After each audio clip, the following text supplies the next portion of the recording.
4 of us walked into the dead throat. On the second night, we stopped talking about rescue and started talking about who eats last. By the 4th morning, nobody talked at all. Dane died on the 3rd day. He carried our packs. He had a wife in Hesk named Bet, and he was the only one of us who ever said good morning. He sat down to fix a strap on his boot, and he did not get up. His cloak is on my shoulders right now, because in a cold place the living get the wool. I have been wearing a dead man on my back for a day and a night, and I have not taken it off once. My name is Calbren. I was brought along to carry things and cook things, and I am the one who is supposed to die next. They have already worked it out. I heard them do it through a wall of my own coughing. The cave breathes. Nobody warns you about that. Somewhere deeper in, the dead throat pulls air through itself and pushes it back out with snow in it, indoors, under a roof of rock. There is weather inside this mountain. No sky and still weather. The old carters call that wind the sleeve, and they will not camp where they can hear it. Ursa Halden sat against the north wall with her sword across her knees and frost in her eyebrows. She is the one who signed my name into the company roster with her own hand over 2 objections. That is going to be a story people tell about her for the rest of her life. The story where Ursa Halden vouched for a cook and the cook got them all killed. She knows it. That is what sits in her. Vela sat 6 feet from her and would not look at her. They hold the same rank. There is 1 rank and there are 2 of them, and neither has ever forgiven the other for existing. Kova sat apart from both, closest to the ice, because she is the only one who does not care where she sits. She has a daughter in Hesk named Miel, 11 years old, with a paid place at the weaving house that runs out at midwinter. Everything Kova does, she does with that in her teeth. Ursa put it out loud on the 4th morning. She did not whisper it, and she did not soften it. The cook goes first. I looked up, and she looked back at me without any cruelty at all, which is worse. You want to say that to my face? I just did. You have no mana. You have not warmed yourself once in 4 days. You weigh as much as a grown man, and you eat like one. Vela laughed. It was not a nice laugh, but it was a sound, and we had not had a sound in a while. Then feed him less. Or feed him to something. Kova did not join in. Kova has barely opened her mouth since the 2nd day, and that is the one that sits in my chest. They gave me the last of the oil ration anyway. These 3 are built like that. They will tell you that you are dying and then hand you the good half of the bread. Somehow that is worse than if they had taken it. So I sat under a dead man's cloak, chewing frozen bread, being pitied by 3 of the strongest women in the kingdom, and I did the only thing I have ever been good at. I counted. Not mana. They count mana. Every hour one of them checks her reserve like a merchant checking a purse, and every hour the number is lower, and every hour she says it out loud and then goes quiet. I counted hours of a different kind. Ursa had not slept in 31. I knew because I had watched her take the middle watch twice in a row and lie to Vela about it with a straight face. Vela had 26. Kova had not slept since we came up out of Hesk past the saddle marker, and the pass closed behind us that same evening. Something is wrong here, that is what I kept thinking. Sitting there, they are all watching the cold. Nobody is watching the clock. Cold does not kill people who lie down warm together. I ran a kitchen through the bad winter when the loam froze and half of Hesk came to the door. I know what actually kills. What kills is the 4th night, when your hands stop obeying you because you have not slept, and you drop the flint, and you cannot pick it up because your fingers have gone stupid. Then the cold does the rest and takes all the credit. They were not freezing to death. They were unraveling, and the freezing was going to be the last line of it. And the reason they had not slept was standing in the open where none of them could see it, because it was not a monster and it was not weather. Somebody has to keep watch. That is the whole of it. 3 people, 3 watches, 4 nights, and no 4th watcher, because the 4th was me, and not one of them was willing to sleep behind my eyes. I opened my mouth and Vela got there first. He is doing the face again. What face? The thinking face. He does it right before he suggests something stupid. Let him talk. So I put it to them. None of you have slept, and that is what finishes us, not the cold. Ursa looked at me for 4 full seconds, and then asked the question that ended the conversation.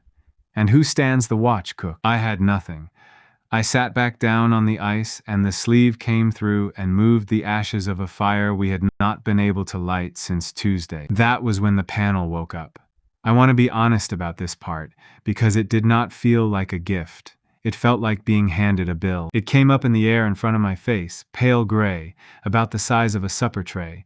It had been there since the day I turned 19, and in all that time it had shown me exactly one word, and the word was homestead. I showed it to people once. My father laughed so hard he had to sit down on the mash tun.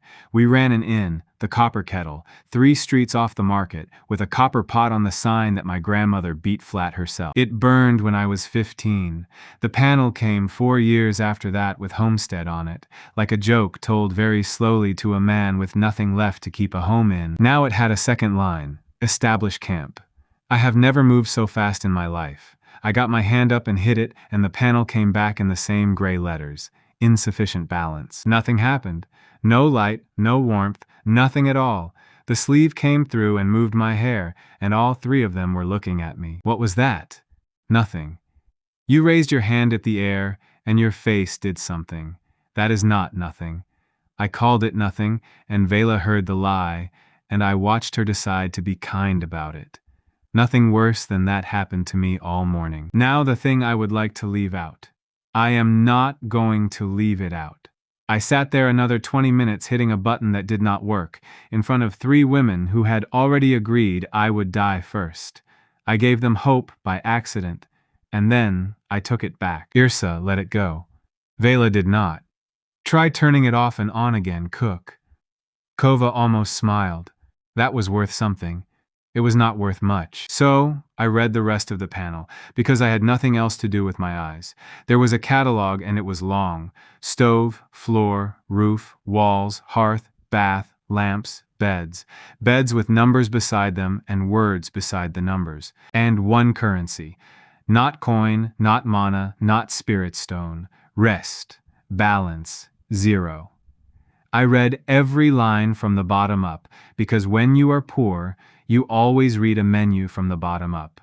That is only what your eyes do when you have been broke long enough. At the very bottom, under the cheapest lamp and the cheapest sack of straw, there was a thing that cost 1 hour. A door, not a wall, not a roof. A door on its own, fitted to whatever gap you set it in. It heated nothing, it fed nobody. The description ran 5 words long, and the 5 words came to this: it keeps the outside out. 1 hour of rest. I sat with that a while. Long enough that Vela threw a bit of frozen bread at my head to see whether I had died sitting up. Because here is the thing about a system that pays in sleep. It never once specified whose. I lay down. You have to picture it properly. 3 of the highest-ranked warriors alive, 4 days into a slow death, and the cook lies flat on bare ice in the middle of the floor and shuts his eyes. Vela laughed so hard she had a coughing fit and had to put her head between her knees. Irsa used my name twice, then a 3rd time in the voice she uses on a field, the one that makes grown men straighten up. I kept my eyes shut. Kova got up, came over, put 2 fingers on my throat to check I had a pulse, and went back and sat down without a word. Kova is the only one of them who lets a person be. I did not think I would sleep. I was lying on ice, being laughed at, in a mountain that was killing us. I slept like a stone dropped down a well. 1 hour, exactly 1, because the panel took it the moment it had it, the way a hand takes a coin out of your palm. I woke colder than I have ever been and more awake than I have ever been. Balance, 1. I bought the door. It came out of nothing 4 feet from Ursa's boot, and it was such an ordinary thing that for a second nobody understood what they were looking at. Plain wood. A brass latch worn on the underside where a thumb had gone 1,000 times. A scuff along the bottom edge where somebody had shoved it open for years with the side of a foot. It looked like a door out of a house. It looked like a door out of my house. Vela stopped laughing, and not because she was impressed. There was suddenly a door standing in a cave with no wall on either side of it, and the human mind hates that. What is it?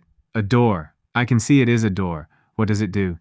Nothing. It keeps the outside out. Vela got up and walked around it twice and put her hand through the gap beside it and waggled her fingers at us from the other side. Cook. There is no wall. This is not a door. This is a plank with ambitions. I had no answer that would survive daylight, so I picked it up and carried it to the narrow part of the passage where the throat pinches down to the width of two people, and I set it in the gap. It sat into the stone like it had been hung there when the mountain was built, and I closed it. The wind stopped. That was all. The wind stopped the way a voice stops when somebody finishes a sentence, and for the first time in 4 days, the dead throat was quiet. I heard Kova breathe out. It was a small sound, and it was the loudest thing in the cave. Vela put something to me and I did not hear it, because I was watching Irsa. She stood up, checked her sword, checked the door, checked the passage behind the door. Then she stood there with all that readiness in her and nowhere to put it. Whose watch is it? Nobody's. She did not sit down. She lowered herself, and there is a difference, and I watched it happen. She got halfway to the floor, and her legs finished the job for her. She landed hard against the north wall, and her sword slid off her knees, and she did not pick it up. 31 hours came for her all at once. Her eyes went, her head went back against the rock, and she was gone before her shoulders were down. Vela lasted 4 seconds longer, and only out of spite. Kova went last, sitting very straight, with her hands on her knees like a woman in a temple, looking at the closed door. Then she folded sideways onto cold stone and slept, like something that had been shot. 3 of the strongest women in the world, in frozen armor, on bare rock, in whatever the temperature was, with no fire, no blanket, and no warmth of any kind. They went out in under a minute. It was not the cold. I had been right. It was never the cold.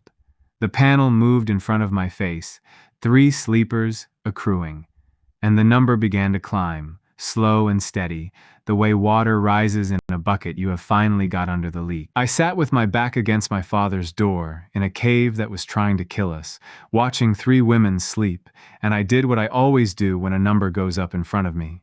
I read the menu from the bottom again. Heated floor. 3 hours. I have never wanted anything so badly in my life. I want to be clear about what I was and was not proud of, because a lot of what came after got told wrong, mostly by a carter with a big mouth. I did not save anybody with a door. A door is a plank with ambitions.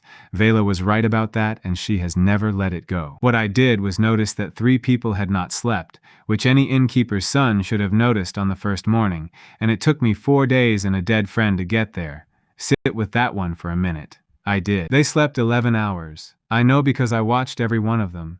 I could not sleep, and I did not yet know that I was never going to sleep again, so at the time, I put it down to cold and nerves. The panel filled. 11 hours, taken 3 at a time, 33 in the bucket by the end of it. I spent the first 3 before Irsa had stopped snoring. The floor came in the way heat comes off a road in summer. Up through the soles of my boots first, then my shins, then everywhere. The ice under Kova went dark and wet at the edges, and the meltwater ran off down the passage and away into the dark. I put down a rug. 8 hours. Brown wool with a red border, the kind that gets beaten over a fence once a year and never quite comes clean. I put in a lamp. 2 hours. Low, warm, the exact color of a kitchen at closing time when the last plate is done, and nobody has gone home yet. I put in walls, and that took everything I had, and a bit I did not have. The panel let me go 2 hours under and noted it in small gray letters that I chose not to read. When it was finished, there was a room in the middle of the dead throat. Not a tent. A room with a floor you could stand on barefoot, and light, and walls that held their heat, and my father's door set in the wall of it. 25 degrees by the panel. I did not believe the panel, so I took off Dane's cloak and stood in the middle of the rug in my shirt to check. And then I stood there a long time with my eyes shut and did not think about anything at all. Then I went to wake them and stopped because I had 1 purchase left in me and I knew exactly what it was. Lavender. Half an hour of rest for a dish of dried lavender on a shelf. It is the most frivolous thing I have ever bought, and I would buy it again tomorrow. My mother kept it in the washroom at the copper kettle. It cost her almost nothing, and it made strangers write letters home about the place. Ask anyone who stopped in Hesk between the flood year and the fire. Kova woke first, because she had gone down hardest. I used her name, and she came off the floor with a knife in her hand before her eyes were open, and I stood very still and let her finish arriving. Where are we? Same place. No. Same place, I just put a room in it. She got up, she walked to the wall and put her whole palm flat on it and stood there for a while. What she finally came out with was not for me. Miel would like this. Vela woke loud, the way Vela does everything. She came up swearing, got halfway to her feet, felt the floor through her knees, and sat straight back down like her legs had been cut. Then she lay flat on her face on the rug and stayed there. What is this? It is a rug. I know what a rug is. Why is the ground hot? It is a floor. I bought a floor. She rolled over, looked at the ceiling, used a word I will not repeat, and then lifted her head. Why does it smell like my grandmother in Dello? That would be the lavender. You put in lavender? I did. You had one wish and you spent part of it on flowers? She threw it like an accusation, lying cheek down on a hot floor with her eyes closed, so I let her have it. Irsa woke last and worst. She woke like a soldier, which is to say she woke wrong. She was up and armed with her back to the wall before she was properly conscious, looking for the thing that had gone wrong. Because for 31 hours, the only possible reason to wake up had been that something had gone wrong. Nothing had. That is a very hard thing to explain to a person in that state. Irsa, there's nothing here. She stood there breathing. The lamp was going. The rug was under her boots. The room smelled like a wash house from 20 years ago. Then came the thing that showed me how bad it had been. How long was I out? 11 hours. She went white, and not at the cold or the room, at the number. 11 hours. Who had the watch? Nobody had the watch. You let all three of us sleep at once? Yes, for 11 hours, in the dead throat. Yes. She opened her mouth to take me apart and then stopped, because you cannot argue with a room. The room was the argument, and she was standing in it. She put the sword away, and it took her 2 tries. Then she sat down on the rug in frozen armor in the warmest place any of us had been in a week, and put her hands over her face, and her shoulders went once. Just once. Then she took her hands down, and she was Yrsa Halden again, and nobody ever mentioned it, then or after. The armor came off next, and it took an hour, because 4 days on had frozen it to the padding underneath, in 3 places along the ribs. Vela got hers off first and took the best spot immediately, the corner nearest the lamp where the heat pools. She stretched out and made a noise I am not going to describe. Then she looked up and found the other 2 watching her. What? You took the corner. I got here first. You have been awake for 1 minute? I have been fast for 30 years. Then came the worst 2 hours of negotiation I have ever witnessed, and I have watched my father haggle with Osgood the fishman over a barrel of herring nobody wanted. The room was warm, but the room was not evenly warm. There was the corner by the lamp. There was the middle of the rug. And there was the strip by the door, which was fine, which was perfectly fine, which was 15 degrees better than anything they had felt in 4 days, and which was therefore unbearable. I bought blankets when I could not stand it any longer.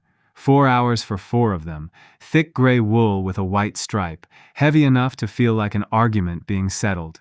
That was a mistake. That made it worse. Because a blanket is a place, and there were 4 blankets and 1 lamp and 1 warm corner, and by then all 3 of them had worked out something that had not occurred to anybody while we were dying. The warmest spot in the room was not the corner. It was next to me. Nothing to do with me personally. I was sitting with my back to the door, and for reasons I did not understand yet, the panel kept the wall behind the owner warmest. Vela worked it out first. Moved without a word, dragged her blanket over and settled in a hand's width from my shoulder, like she had been assigned the position at birth. Kova worked it out second and took the other side. Yrsa Halden, first sword of the Northern Companies, the woman who had put her name against mine in a book, stood in the middle of her own room holding a blanket and looking at the 2 remaining gaps, both of which were worse. She stood there a while. Then, in a completely level voice, I will take the middle of the rug. Somebody should be able to reach the door. Nobody believed her. Vela made a small sound into her blanket. Say 1 word. I did not say a word. You were about to. I was going to sleep. You were going to say a word and then sleep. I lay awake listening to the 2 most decorated soldiers in the north argue about which of them was pretending not to want the wall, and I thought, this is going to be a problem, and then I thought, this is a good problem. And I have never had one of those. Kova was already gone. Kova sleeps like a person who has learned to take it wherever it is offered and never ask what it costs. Somewhere in the second hour, when the lamp had burned down to its low setting and the room was ticking the way warm rooms tick, Irsa gave up on the rug and came and sat against the wall a foot from my other side. She did not explain herself, and nobody asked her to. 3 sleepers, accruing. I sat in the dark of my own room with a number climbing in front of my eyes, and 3 of the deadliest people alive, breathing slowly on either side of me, and I felt the way you feel when the last customer has gone, and the fire is banked, and the floor is swept. I felt like an innkeeper. I did not sleep, and I did not think much about it. I thought I was too pleased with myself. By the morning of the 5th day, I had stopped being pleased. I had been awake 26 hours by then, not counting the 1 hour I paid for the door, and I do not count it, because I came out of that hour with the exact feeling of having put a coin in a slot. I sat in a warm room and I did not get tired. That sounds like a blessing. Sit with it for a minute. I was not alert, and I was not rested. Something in me kept turning the way a wheel keeps turning while the water is on it, and underneath, everything ached in a way that had nothing to do with cold. I went into the catalog looking for a bed for myself and found the line I had not read. Owner does not accrue. 3 words. I read them 9 or 10 times. The house pays for sleep, the house takes its rent in sleep, and the man who owns the house has been taken off the list. I tested it the stupid way because there was no clever way. I lay down on the warmest part of my own floor with a blanket over me and my eyes shut, and I stayed there 2 hours, and I did not go under once. I just lay there warm with my eyes shut, awake the whole time. Vela found me lying on the floor staring at the ceiling. "Are you dead?" "No, you look terrible. Thank you." Then she sat down cross-legged by my head and came out with something I did not expect from her at all. "You were awake when I went to sleep, and you were awake when I woke up. Both times. I am the one who does not need it." She looked at me for a long moment, and Vela has a face built for laughing at people, so when it stops, it is quite hard to take. "That is a stupid thing to say, and you should hear yourself say it." Then she got up and went and shouted at Kova about the kettle, and I lay on the floor with the number climbing and decided not to tell them. That decision cost me about 3 weeks of my life. I would like to say I made it for a good reason. I made it because Irsa Halden had written my name in a book over 2 objections, and that room was the first thing I had ever done that made her look at me as though the objections had been wrong. You do not hand that back on the 2nd day. The kettle cost 6 hours, and it was the best purchase of my life, and I will fight anybody who says otherwise. There was tea in Dane's pack, a paper twist of it, rough leaf from the loam side. Nobody had boiled water in 4 days. Kova made it. She warmed the pot first, which in a cave on the 5th day of a dying is either madness or the entire point. 4 cups.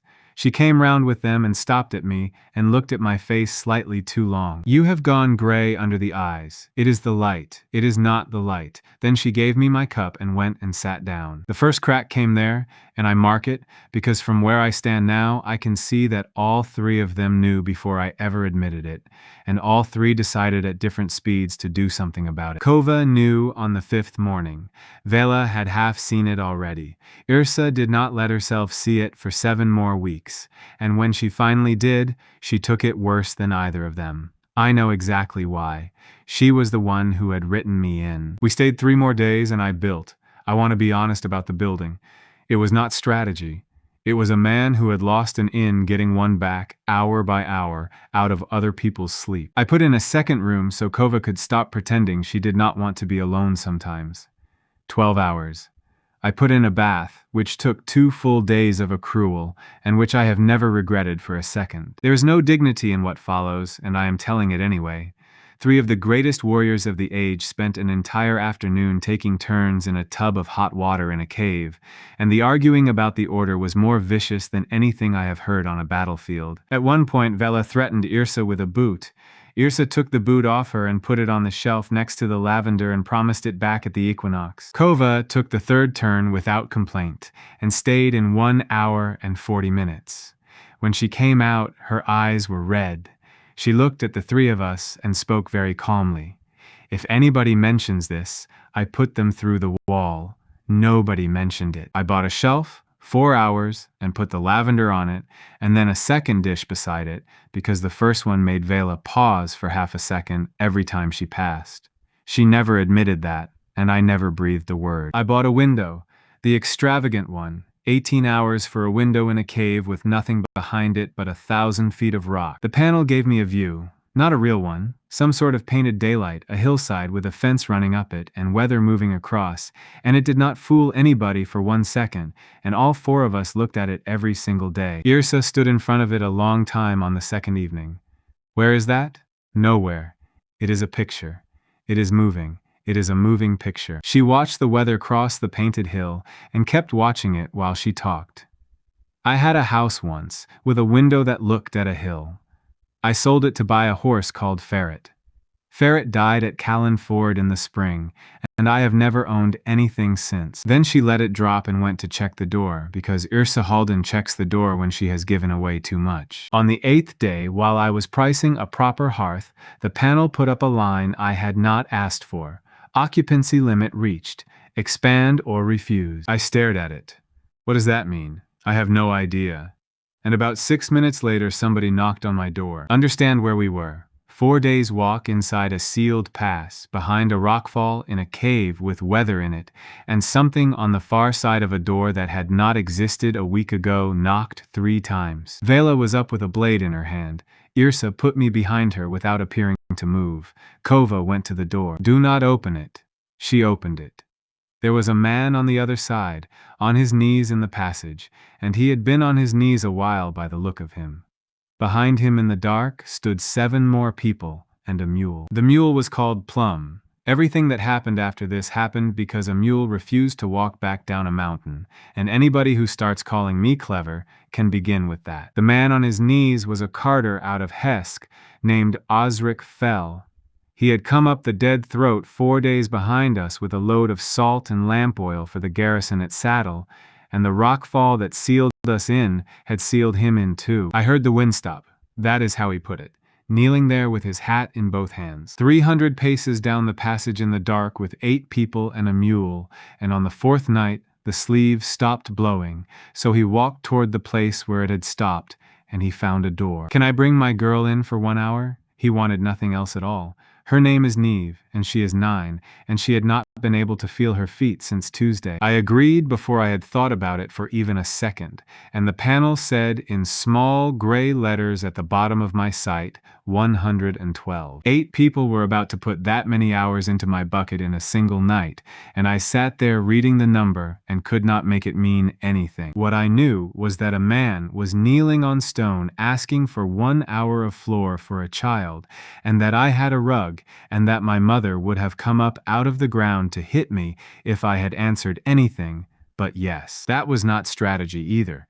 Nothing I did in that cave was strategy. It only turned into one afterward, because a carter with a big mouth carried the story into Hesk, and by then it was far too late for it to be anything else. 8 people came through my father's door that night, and I learned more about my own cheat in 6 hours than I had in 8 days. Osric first, because a man who has knelt wants to get up in front of his own people. Then Neve, who was 9, with a scarf tied over her mouth and no feeling in her feet from the ankle down. Then Hugh Carty, a salt agent off the Loam side, who walked in already talking about compensation for delay and stopped talking when he saw the lamp. Then a woman everybody called Mother Ansel, who had come up the pass to bury a brother at Saddle and had not managed it.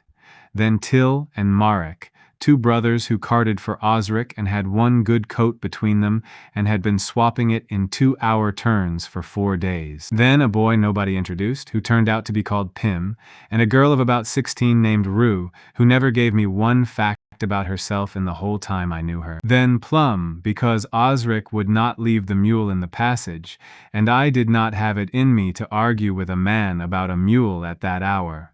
So there was a mule in my house. Vela has never let that go either. Kova took Neve's boots off. That is what I remember out of the whole night. Irsa was doing the sensible thing, standing near the door with her hand loose and her eyes on 8 strangers. Vela was doing the Vela thing, counting them out loud in a tone that made 2 of them apologize. and Kova sat down on the warm floor, put a 9-year-old girl's feet in her lap, and rubbed them with the flat of her hands for 40 minutes without stopping. Are they going to come off? No. Are you lying? No. My ma'am says you should not lie to children about feet. Your ma'am is right, and I am not lying. Nobody asked Kova to do that. Nobody in that cave knew about Miel yet except me. The panel filled like a barrel under a downspout.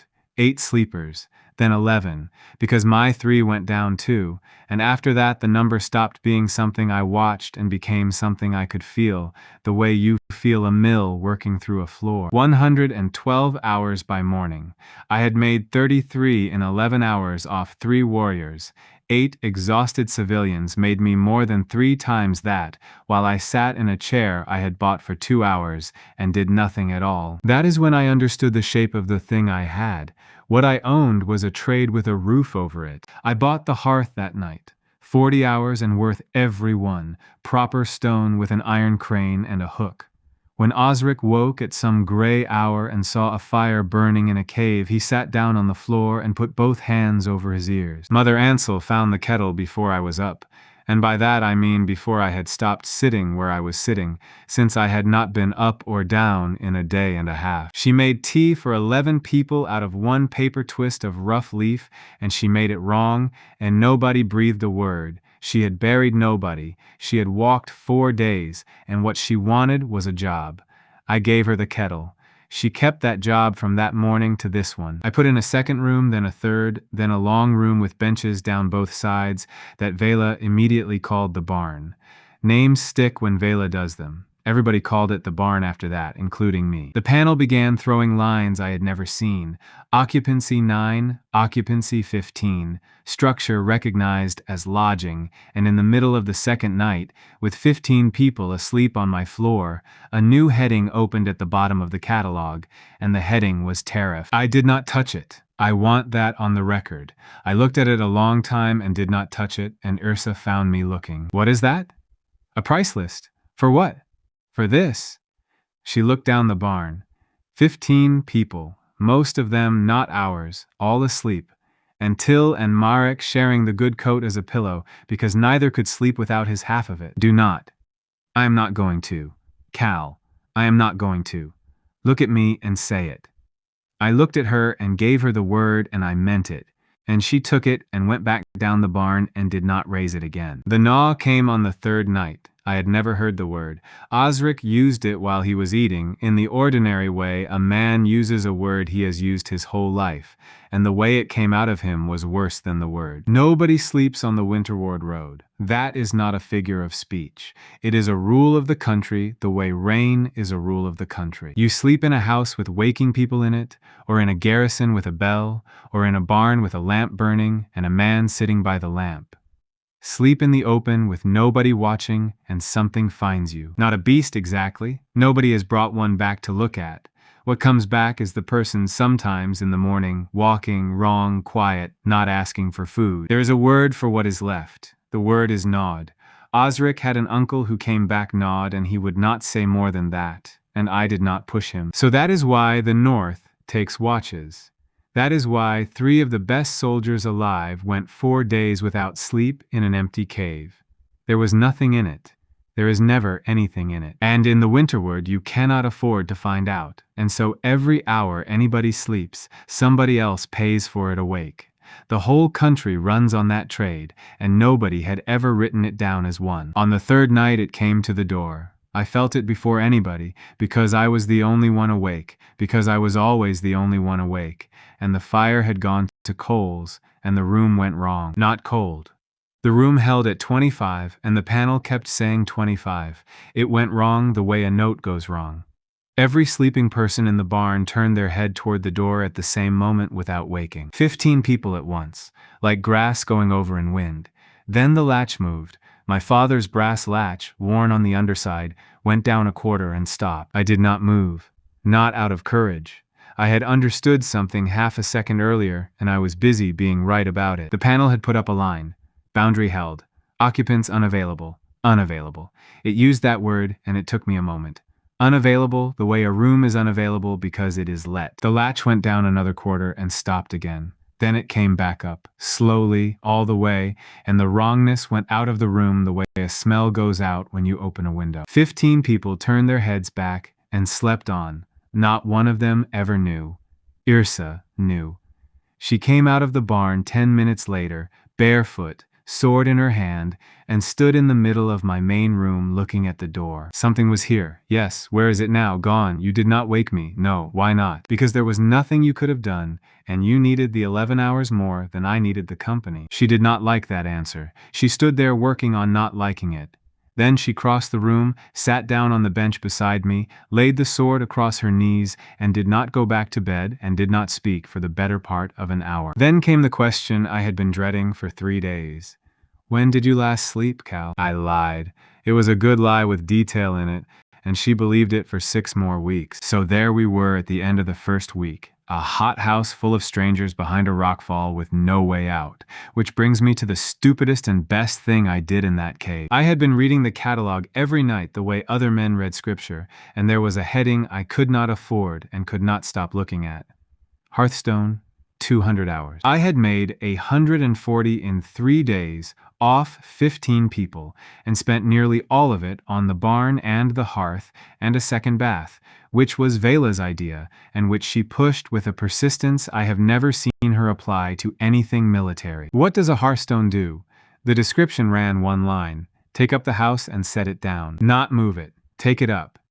Everything I had built folds into a stone I can carry, and I set it down somewhere else, and it comes back exactly as it was. Less a cut off the top the first time you fold it, and nothing after. Do you understand what that is worth in a country where nobody can sleep outdoors? It is a bed that walks. It is 4 days of road turned into 4 nights of proper rest for anybody walking beside me. Osric worked it out about 9 seconds after I explained it, because Carters think in stages and stops and always have. There is a way out, and it runs the other direction. The throat carries on and comes out above the saddle marker, but it is 3 days of walking in the dark, and there is nowhere on that road to lie down. Nobody has gone through that way in my lifetime and come back to say so. And if there was a house, then it is 3 days of walking and 2 nights of sleeping, and any fool could do it, any fool with a lamp. So we stayed 9 more days in a cave, and I farmed sleep. I am not going to pretend that part was noble. I kept 15 people warm and fed and let them sleep as long as they liked, and every hour they slept I got paid, and I watched a number climb toward 200 while telling myself I was being generous. Both things were true. The trouble with the thing on my wrist is exactly that, and it has never once stopped being true. Those 9 days were the best of my life. Mother Ansel taught Neve to bake on my hearth.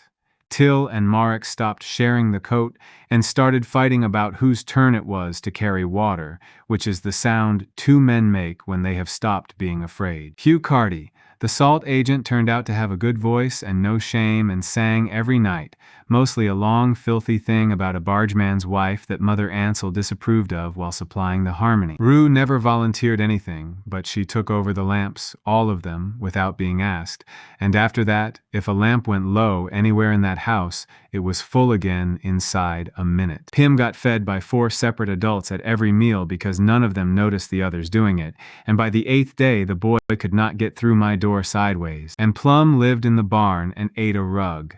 Not a corner of a rug. The whole thing. 8 hours of rest. Brown wool with a red border, gone by Tuesday, and Vela laughed until she had to hold on to a bench. That started the argument about whether the mule paid rent. Vela's position was that the mule slept in the house and was therefore a lodger. My position was that the panel gave me nothing at all for the mule. Vela's counterposition was that this was my problem for building a trade with a hole in it. The argument ran 9 days, drew in every soul in the house, and eventually produced the first line of what later got nailed to my door, which was that livestock sleeps in the barn and pays in work. Plum did not do any work. Plum has never done any work. Plum is a mule. The other thing started over a broken bench, and I did not notice it happening. I was mending the bench and doing it badly. Irsa took the mallet out of my hand, cut the joint properly in about a minute, and handed the mallet back. What did you do at the copper kettle exactly? I cooked, I carried, and I ran the front. You ran the front. From 12 years old. Then why were you carrying packs for a company of soldiers? Because the inn burned, and my father drank the insurance and died of it, and the only work in Hesk for a man with no trade and no mana is carrying things for people who have both. She thought about that a while, and you never mentioned it. Nobody asked. I am asking now. It went on like that for 9 days. A woman asking a man a question, and the man answering it. I thought about that conversation more than I thought about the gnaw. Vela noticed before I did.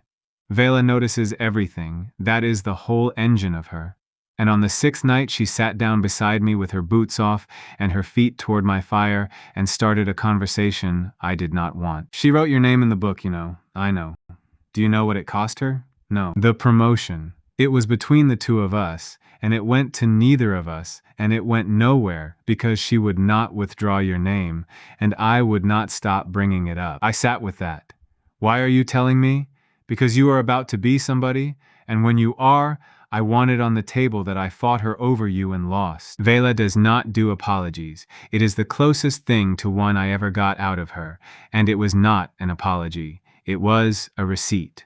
Then she took the good corner by the lamp and went to sleep and left me holding it. On the 20th day, the panel turned over. 200 hours. I bought the hearthstone. The whole house went into it in about 4 seconds, and it was the most frightening thing I have ever seen, because the walls did not fall down. They were there, and then they had never been there. 15 people standing in the dark on cold rock, holding cups that were suddenly the only warm objects in the world, and Mother Ansel saying a word I did not think she knew. And in my hand, a flat gray stone the size of a loaf, with a scuff along the bottom edge where somebody had shoved it open for years with the side of a foot. The panel took its cut off the top exactly as warned.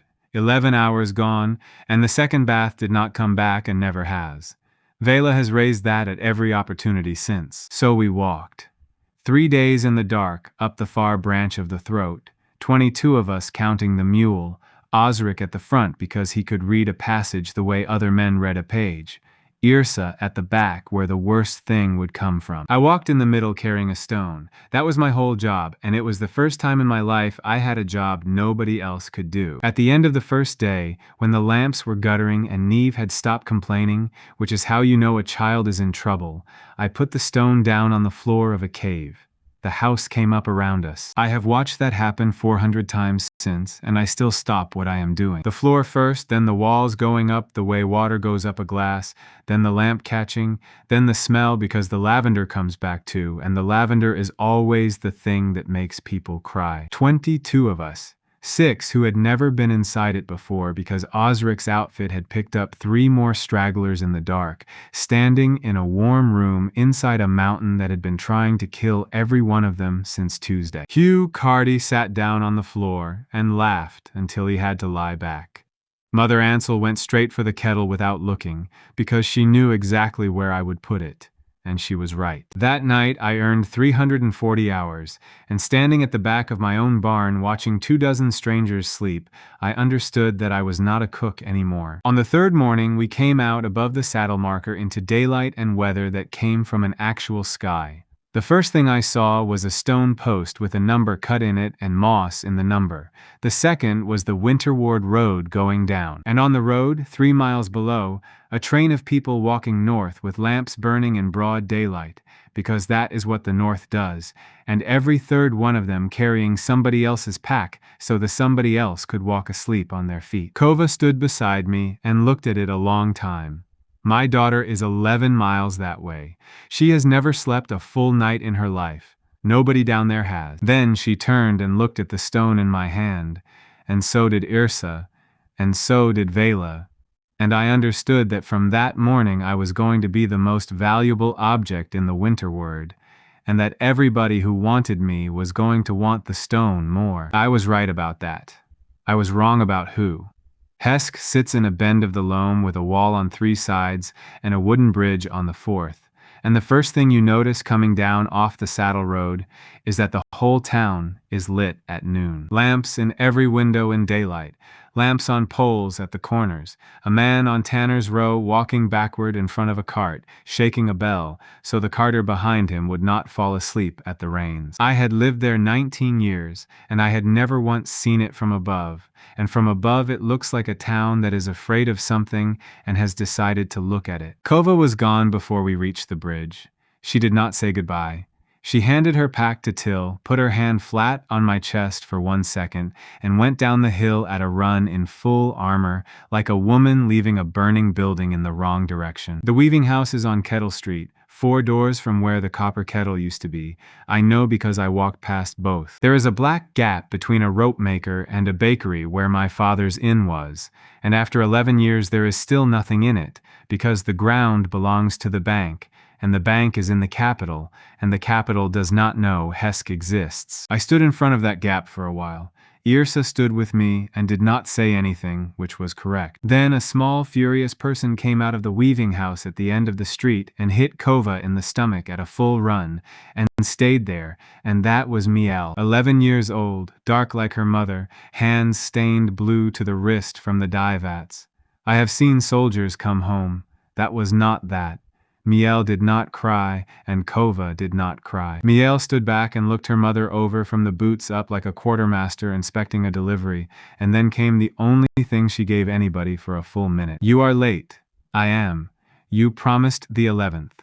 "I know." "Mistress Dab says my place runs out at midwinter, and you have to pay by the 11th of the month before." "I know. I know. I have it." She did not have it. She had 4 days of pay and a dead man's share and no company to go back to, because the company had gone into the dead throat with 4 names on the roster and was coming out with 3, and a company that loses a carrier does not get paid for the run. Mistress Dab, who runs the weaving house, and who has a face like a shut ledger and a heart she keeps behind it where nobody can steal it, came out and stood in the doorway with her arms folded. 12 silver by the 11th. I have put it to you every season for 4 years, and I will say it again next year, and you will be late again." Then she looked past Kova at the rest of us. 22 people and a mule coming down Kettle Street off a road. Nobody comes down, and her arms came unfolded. "Where in the name of anything did you come from?" "Up the throat." "Nobody comes up the throat." "We did." "Where did you sleep?" That question. Everybody in the north asks it, and they ask it the way people elsewhere ask about the weather, and I had been in Hesk 11 minutes, and I had already heard it 4 times. "In a house." And she looked at me the way you look at a man who is either lying or dangerous. We put the house down on the flat ground outside the north gate, on the common where the horse fair sets up in spring, and there was no plan and no thought behind the spot. It was flat and it was empty. I set the stone on the grass at about 4 in the afternoon, and it came up, floor and walls and lamp and lavender, in front of maybe 60 people who had come out through the gate to see what 22 people and a mule were doing. 60 people watched a house happen. By 6, there were 400. Nobody rushed it. I had not expected that for a second.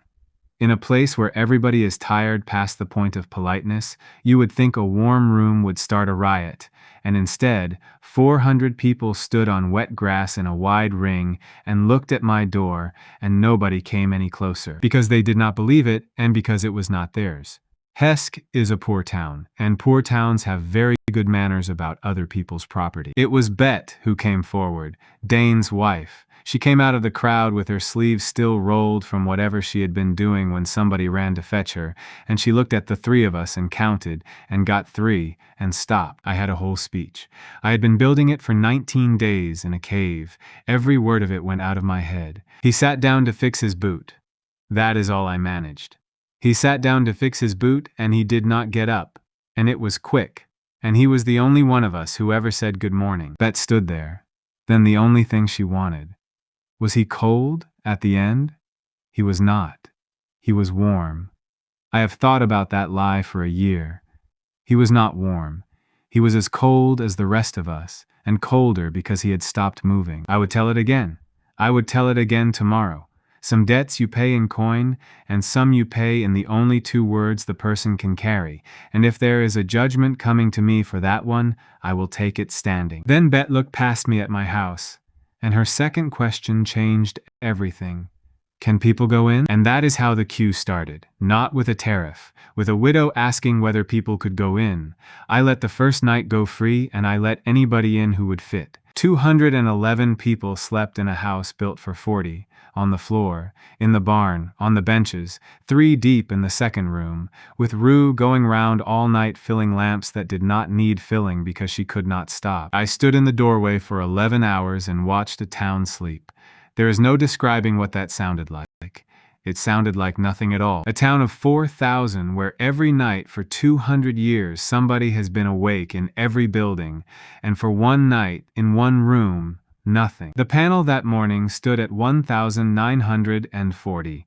Irsa found me at dawn, still standing in the door. She had slept 4 hours and taken the rest of the night on the ridge with her sword, because she does not know how to be in a crowd without guarding it. You cannot do that again, I know. I am not saying it because it was wrong. It was the finest thing I have ever seen a man do. I am saying you cannot do it again, and I need you to hear why. Then she pointed at the crowd already forming on the road from the south, because word had gone down the valley overnight, and people were walking in from Dello and the loam farms and the cutting camps. 600 people came up that road on the second day. By the end of the week it was 2,000. You have one house in a country. If you give it away by kindness, the strongest people in the queue will take it, and it will not be the widow, and it will not be the child. It will be the man with 4 sons and a stick. Then came the thing I did not expect. So we write it down and we nail it to the door, and I will stand next to the door. She set the rate herself. I did not argue.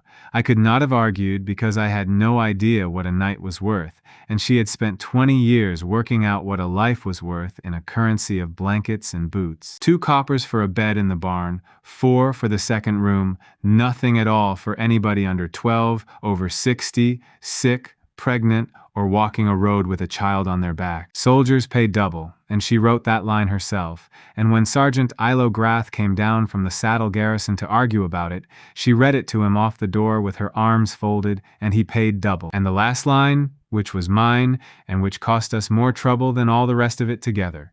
Nobody sells their place in the queue, not to anybody, not for anything, and a place sold is a place lost. We nailed it up on the 3rd morning. 9 lines on a plank, in Vela's handwriting because mine is bad, and it hung on the outside of my father's door from that morning on. People stopped in front of it and read it out loud to each other because half the valley cannot read, and that is how the rules got into the country. Not by proclamation, by people reading a board to their neighbors in a queue. That board did more work than I did. Vela ran the door. This surprised nobody who had met Vela. She stood on the step in armor with her arms crossed, and she processed 2,000 desperate people a day, and she never once raised her voice, because she did not have to, because she had a voice like a door closing. Barn on the left, second room on the right, children and the old ones go up the middle and do not stop to be polite about it. You, yes, you. How old are you? 62. You are 40. I am 62. You have all your teeth and you carried that sack up the hill without breathing hard. 2 coppers, barn on the left, and I will remember your face. By the 4th day, she had a name for it, and the name was not kind, and the whole town used it inside a week. She called it the rent. Come and pay the rent. Everybody in Hesk knew what that meant by the end of the month, and it did not mean money. It meant come and lie down and let somebody else keep the watch. And every hour of it went into me and out again as walls. I doubled the barn, I put in a second barn, I built a washroom because a queue that size coming through a warm building is a thing you smell before you see it. I put in a kitchen and Mother Ansel took it and hired 4 women off the queue on her own authority without asking me, and when I found out and went to say something about it, she handed me a bowl of soup and pointed me at the door to eat it standing up because she needed the chair. I never did say the something. That is how Mother Ansel ran my kitchen for a year. Neve and Pim ran the lamps with Rue.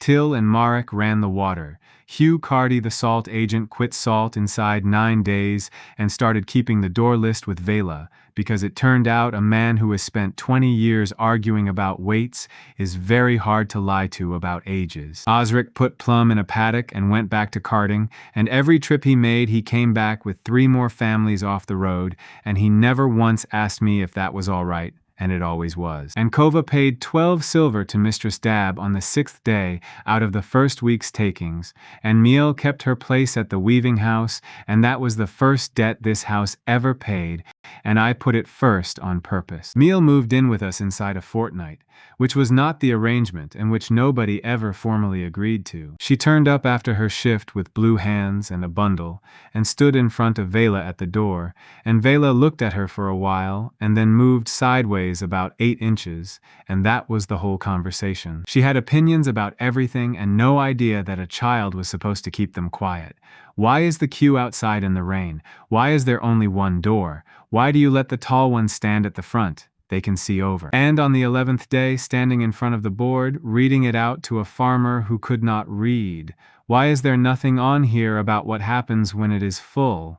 Because there was nothing on there about what happens when it is full. That night we turned 400 people away for the first time and stood in the door while they walked back down the hill in the dark toward a town with no beds in it. Irsa went out with them and walked the road all night with a lamp, and came back at dawn with nothing to say to anybody. The next morning I put the 10th line on the board.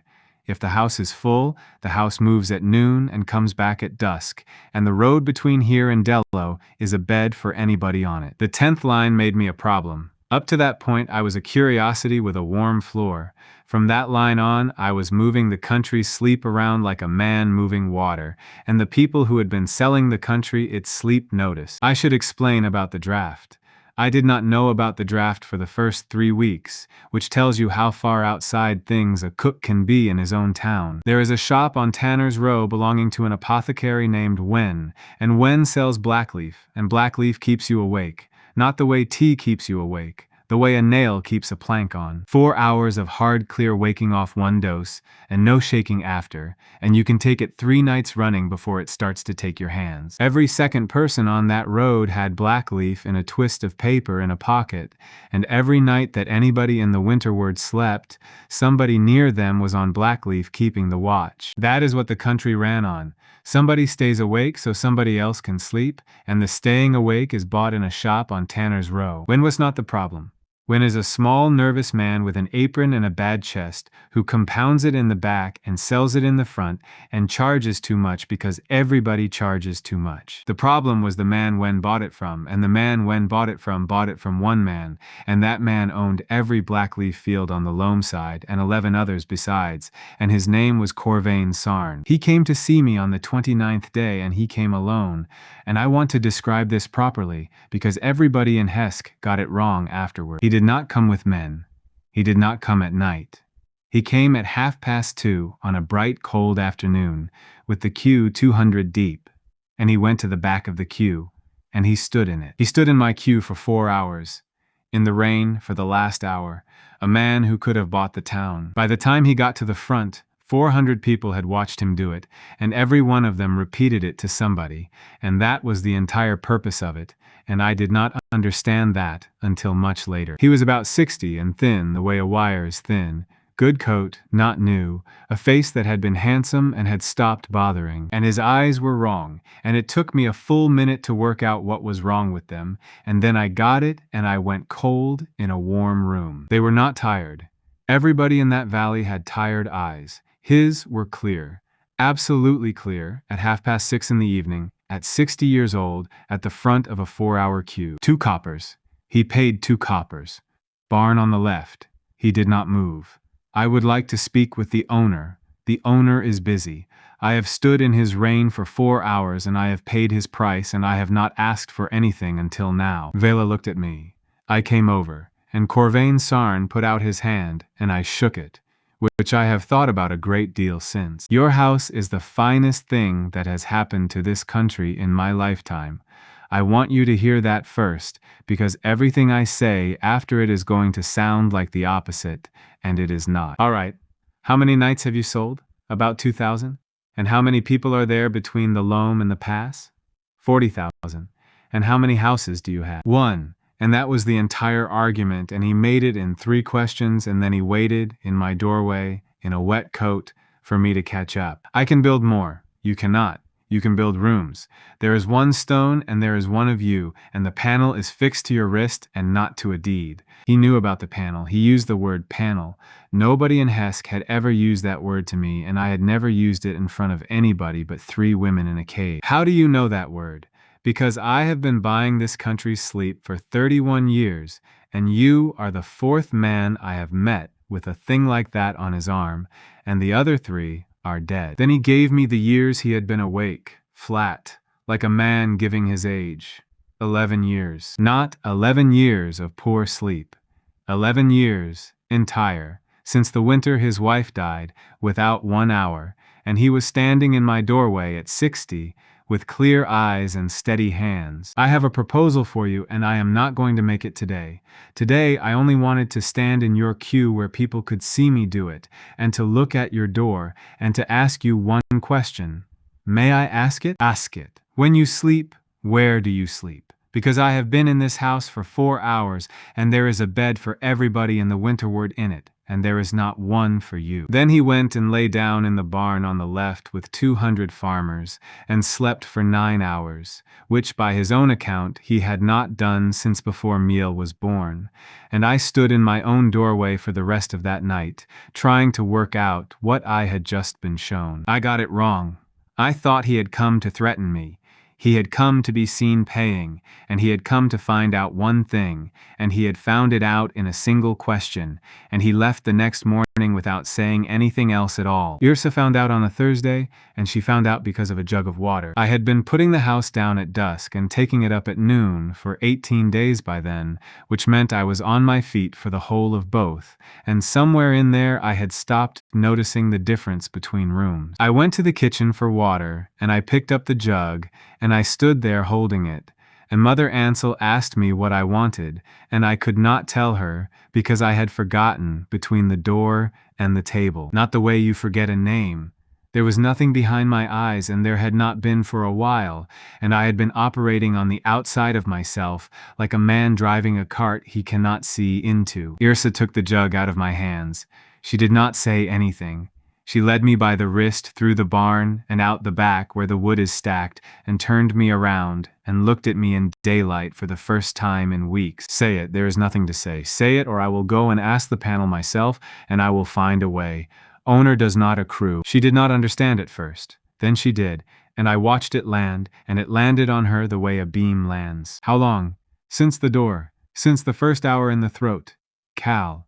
Since the first hour. 49 days. She did the arithmetic out loud and got it wrong twice and had to start again, which is the only time in a year I have seen Yrsa Halden fail at anything. Then she sat down on the wood pile in her armor and put her face in her hands, and this time her shoulders went more than once, and I stood there like an idiot with no idea what to do with my arms. I put you in that book. Yes, I put your name in that book over 2 objections because I thought you were being wasted. Yes, and you have paid for every single hour anybody in this valley has slept since, out of yourself, and you did not tell me, and I have been sleeping in your house for 49 days. You are twisting it. I am describing it. She was not entirely right. The house takes its rent from the sleeper. What it takes from me is the ability to take any back. But she was not entirely wrong either, and I have never been able to make the distinction land, not with her and not with anybody, because when a person is standing in front of you, gray to the lips, the distinction stops being interesting. She went to Vela and Kova that same night, and the 3 of them held a conversation about me in the second room with the door shut. And I stood outside it like a boy waiting to hear what school he is going to. What came out of it was a rota. They put me on a rota. 3 of the highest-ranked warriors in the kingdom worked out a schedule under which one of them was awake with me at all times, in shifts, for as long as it took, and Vela wrote it on the back of the board. I laughed at them. That was a mistake. Vela let me finish laughing, and then explained, in the voice she uses on the door, that a man who does not sleep does not go mad from tiredness. He goes mad from being the only one awake. She had a great uncle who kept a lighthouse on the Loam Mouth, and she described exactly what they found in it. And after that, I stopped laughing and took the rota. So the nights changed. From then on, there was always somebody sitting up with me in a warm room full of sleeping strangers, and the three of them did it differently, and I learned more about all three in a fortnight than in the 6 months before. Kova sat and mended things and did not talk. She mended every torn coat that came through that door, and she never once looked up unless I spoke first, and when I did, she answered properly, and then went back to it. She gave me Miel's father in about 4 sentences over 2 weeks. He was a good singer and a bad man, and he went south the year Miel was born, and Miel has his hands, and Kova has never said any of it twice. Vela talked. God, Vela talked. All night, every night she had, about anything, about her grandmother in Dello, about a captain she had ruined at 19, about the correct way to bribe a quartermaster, about what she was going to do with a farm she has never owned and never will. And she was funny at 4 in the morning in a way she is not funny in daylight. And about once a night she would go quiet for a moment and then say something with the skin off it, and then immediately say something filthy to cover the sound of it. And Irsa did not talk and did not mend. Irsa sat with her shoulder against mine and read the door list, out loud, name after name after name, every person who had come in that night and where they were from. I asked her why once, because you are going to start seeing them as ours. Everybody who counts anything starts seeing people as the count. So we are going to say the names out loud until you are too tired to do it, and then we are going to say them again tomorrow. Nobody has ever done anything more useful for me, and it was not affection, or it was not only affection. It was a soldier applying a procedure. The affection came in sideways, the way it does. She fell asleep against my shoulder at the end of her own shift, which is against the entire point of the rota, and neither of us mentioned it in the morning. Vela mentioned it. Vela mentioned it for a week. Vela mentioned it in front of Mother Ansel, in front of Hugh Carty, and once, memorably, in front of a saddle sergeant who had come to argue about the double rate, and who left more confused than he arrived. She fell asleep on him, on the shoulder, full weight, like a coat going off a hook, and he sat there for 4 hours and did not move his arm because he did not want to wake her, and I know that because I came in at dawn and his hand had gone white. Did it? It did. And what did you do, Vela? I moved her hair off her face and went to bed, because I am a decent woman and there is a queue outside. Irsa did not speak to either of us for a day and a half. Miel found the whole thing so funny, she had to be sent outside twice. That was the good fortnight. Before the rest of it, there was a fortnight in the middle of all this, where the house was warm and full and running, and 3 women took turns keeping a man company through the night, and a child with blue hands ran the lamps and had opinions. If it had stopped there, it would have been enough. It did not stop there. The trouble came in through the door in the ordinary way, in the queue, paying 2 coppers, and I did not see it for 9 days. It started as a good thing. The queue got easier.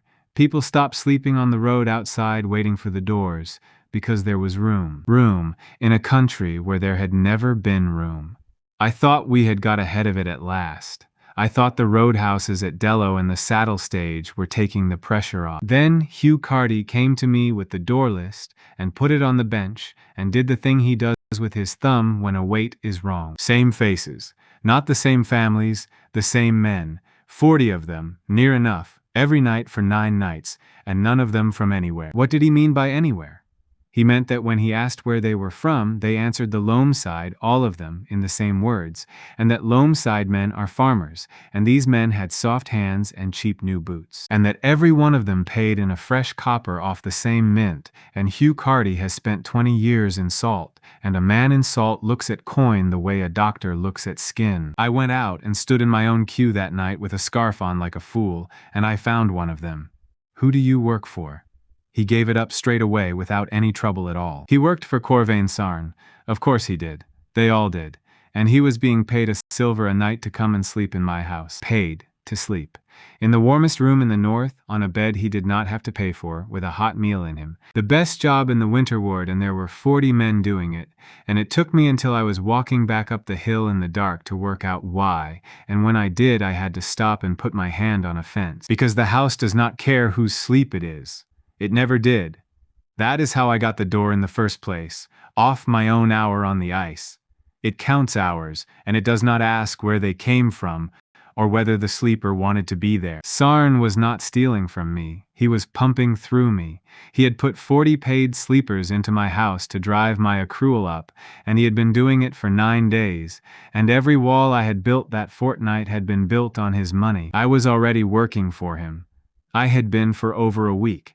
He had not asked and he had not needed to, and now anything I built with those hours had his thumbprint under the paint, and he could say so, and he could prove it with 40 men. Nobody has ever done anything cleverer to me than that, and I have gone over it about once a week since, and I have not got over it. I went and found Irsa and put it in front of her, and she went for her sword, which is her answer to most things and is one of the reasons I like her. Vela's answer was better and worse.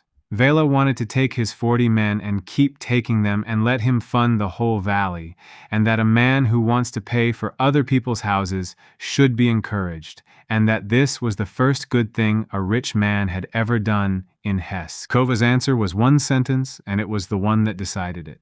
He is buying the right to say he owns your house, and when he says it, he will be telling the truth. So I did the only thing I could think of, and it was not clever, it was just early. I dropped the rate to nothing. Everywhere. All of it.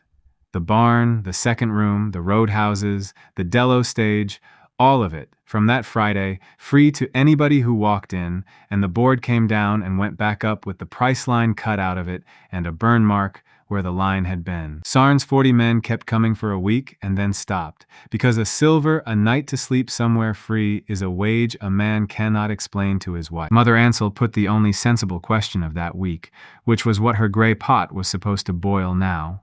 Osric got there before I could. His carts had come up the loam empty for years, and from that Friday they came up loaded, and his men slept free. And then Blackleaf went down, and I did not plan that, and I should have seen it coming a mile off. When a night costs nothing, nobody needs to buy 4 hours of nailed open eyes to get through a watch. When on Tanner's Row sold out his back stock and then sold nothing at all, and put a sign up, and then took the sign down and started selling cough syrup. Inside a month, the price of Blackleaf on the loam side had fallen through the bottom of the barrel and stayed there. I thought I had won. I want to be honest about how pleased I was. I sat in my own kitchen and let Mother Ansel put a bowl in front of me, and I thought, I have beaten a man who owns 11 valleys with a plank and a rug. That feeling lasted about 9 days, which is roughly how long it takes bad news to walk up the Loam Road in autumn. I should tell the rest of that season properly, because most of what I learned about this country I learned in it, and because none of it happened to me. The houses spread faster than I could keep track of, which is a strange sentence to write when there was only ever one house. What spread was the arrangement. The stone came down at Dello at dusk and went up at Hesk at dawn, and then somebody worked out that if you handed it along the road instead of carrying it back, it could be in 2 places in one night. The night ferry, they call it now, and it was not my idea. It was Rue's, and Rue spent about 11 words in the whole of that autumn, and 5 of them were the words that changed how the North sleeps. Handed on at midnight. That was it. Somebody carries the stone out of a full house at midnight, walks 4 miles up the road, and sets it down again where the second half of the road is waiting. Everybody in the first house wakes when the walls go, which sounds cruel, and is not, because by midnight they have had 6 hours, and by any reckoning in this country, 6 hours is a fortune. So the ferry started, and the ferry needed walkers, and the walkers needed lamps, and inside a month there were people on that road at midnight every night in all weathers whose entire job was to carry a stone 4 miles. Aud Crake was the first. She is a carpenter out of Marrowford with a bad hip who cannot cut a straight joint anymore, and who walked that stage every night for a season and never once was late. Then Ivor Tunn, who is a shepherd and who brought a dog called Barrow, and Barrow ferried more stones than most men. Then Duff off the barges, who did it drunk twice, and was taken off the roll by Vela in about 4 seconds, and put back on 3 weeks later because he asked properly. The walkers named themselves the Midnight Post, which nobody authorized, and then they made themselves armbands, which nobody authorized either, and then Mother Ansel started feeding them out of my kitchen at 11:30 every night, which I found out about in February. Marrow Ford got a stage before I had ever been there. Cold Harbor, the cutting camp up the Nettlebeck, got one after the Sawyers sent 3 men down to Hesk to stand in front of my board and read it and go home again. They did not ask for anything. They came down, read it, and walked back up 11 miles in the dark to repeat to the camp what stood on it. Odd Crake heard about that and put the stage in herself with timber nobody paid for. And by midwinter there was a run of them, Hesk to Dello, to the Bittern Bridge, to Marrow Ford, and a spur up the Nettlebeck to Cold Harbor, and a warm room somewhere on that road every 4 miles. I did not build any of it. I want to be clear, because in Hesk they say I did. I carried a stone and stood in a doorway, and everything else was done by a carpenter with a bad hip, a shepherd with a dog, and a woman who filled lamps. The trouble came from the Ashen Valleys, and it came in the shape of a woman called Pharaoh Teal, and she is the reason I stopped being pleased with myself. She turned up at the North House in the first week of the frosts with a boy of about 7 called Cobb, and no bundle at all, which is how you know somebody has come from somewhere they are not going back to. She stood in front of Vela and paid nothing because she had nothing, and Vela sent her up the middle with the children and the old ones, and she would not go up the middle. I want to talk to whoever burned the price off that board. Vela pointed at me. Pharaoh Teal came over and looked at me for a while and then asked me a question I did not have an answer to. What am I supposed to do now? She had picked Blackleaf in the Ashen Valley since she was 9. So had her mother. So had every soul in 2 valleys, 400 houses of them, and the picking is filthy work that ruins your hands inside a decade, and it was the only wage in that country. I had killed it in 5 weeks with a burnt line on a plank. Nobody needs a watch draft when the watch is free. Wen on Tanner's Row sold cough syrup now, and Wen was fine, because Wen had a shop.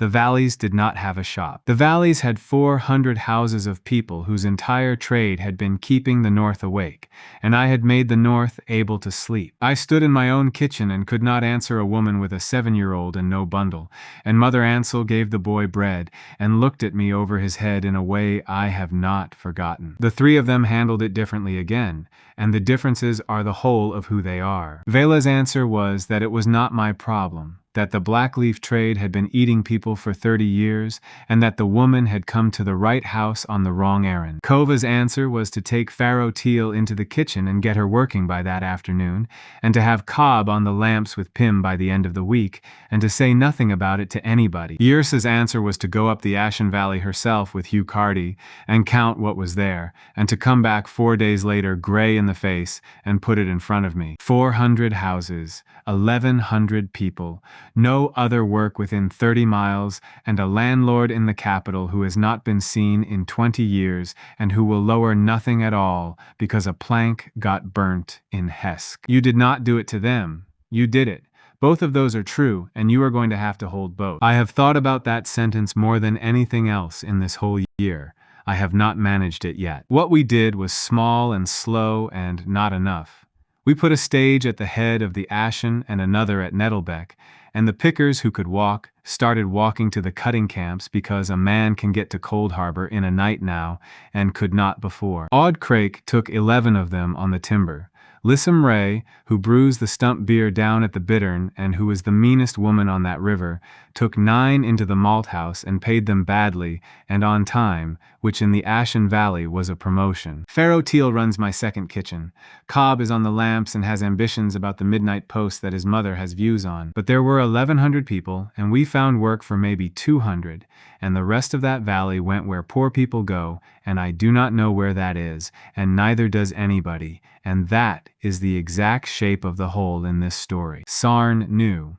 When he came back, he left it until late, and he had known before I did, and I have wondered ever since whether he could have warned me and chose not to. The other thing that autumn was the 9th line which is mine and which I nearly lost. Nobody sells their place in the queue. Simple to write.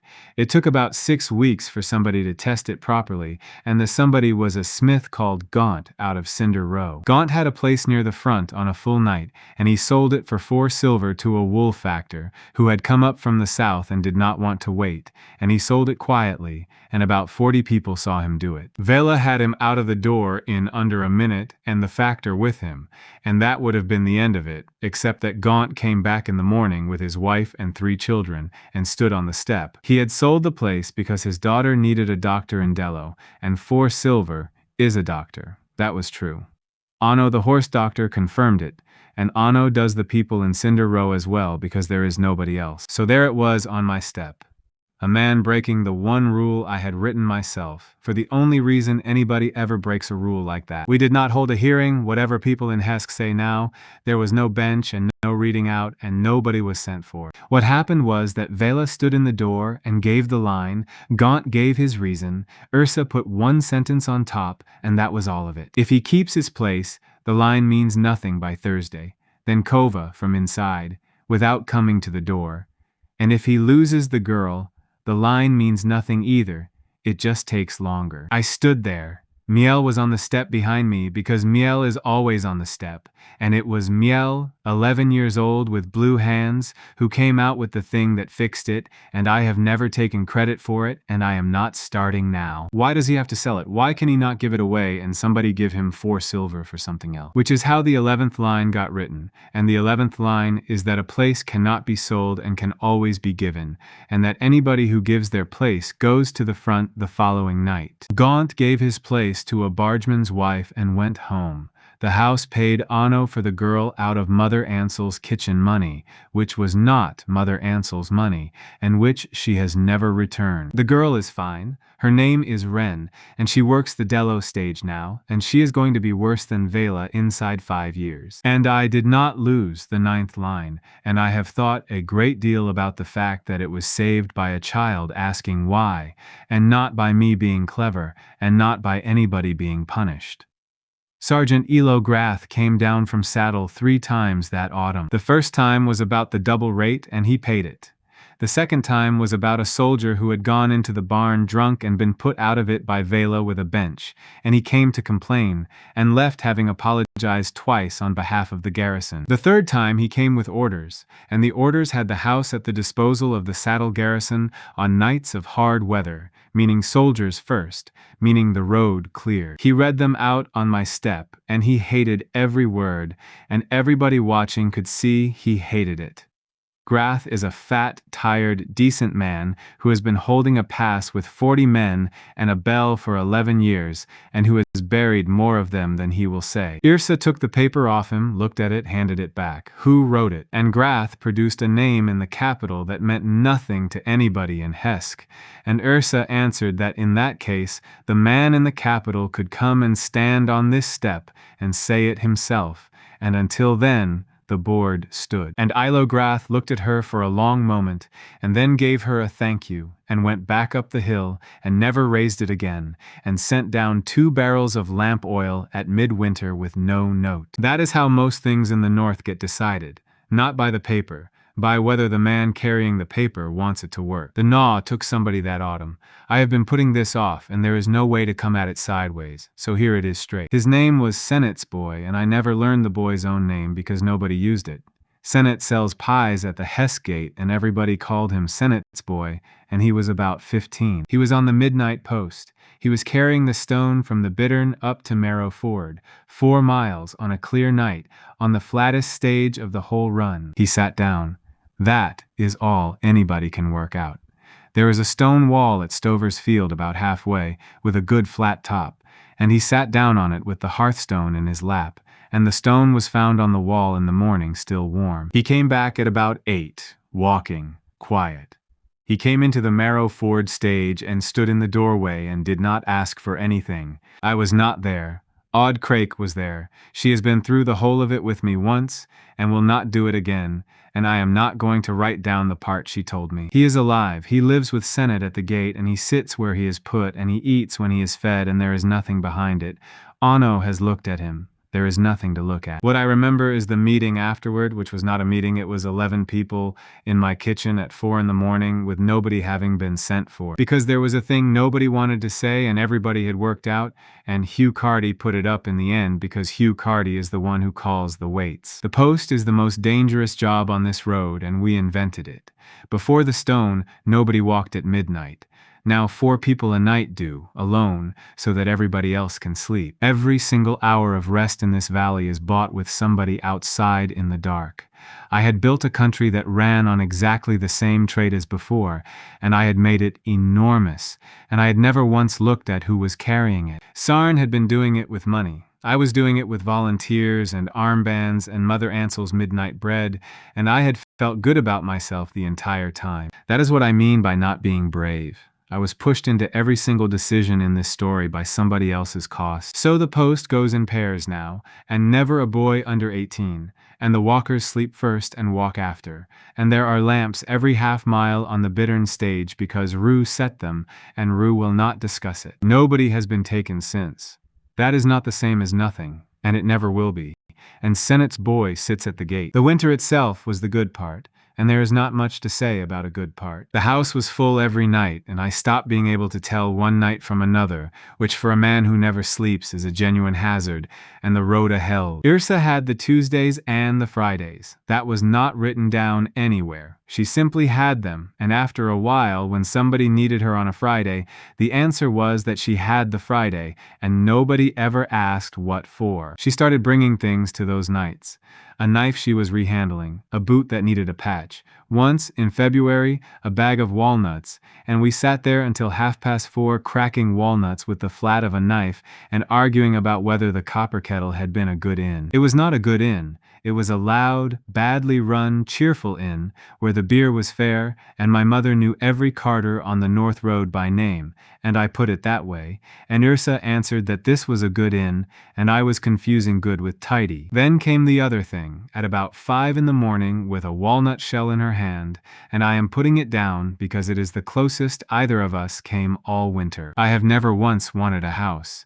I sold the last one for a horse, and I have been sleeping in yours since the autumn, and I have started leaving things in it. And I noticed that a week ago, and I have not moved any of them. She should leave more things, all right?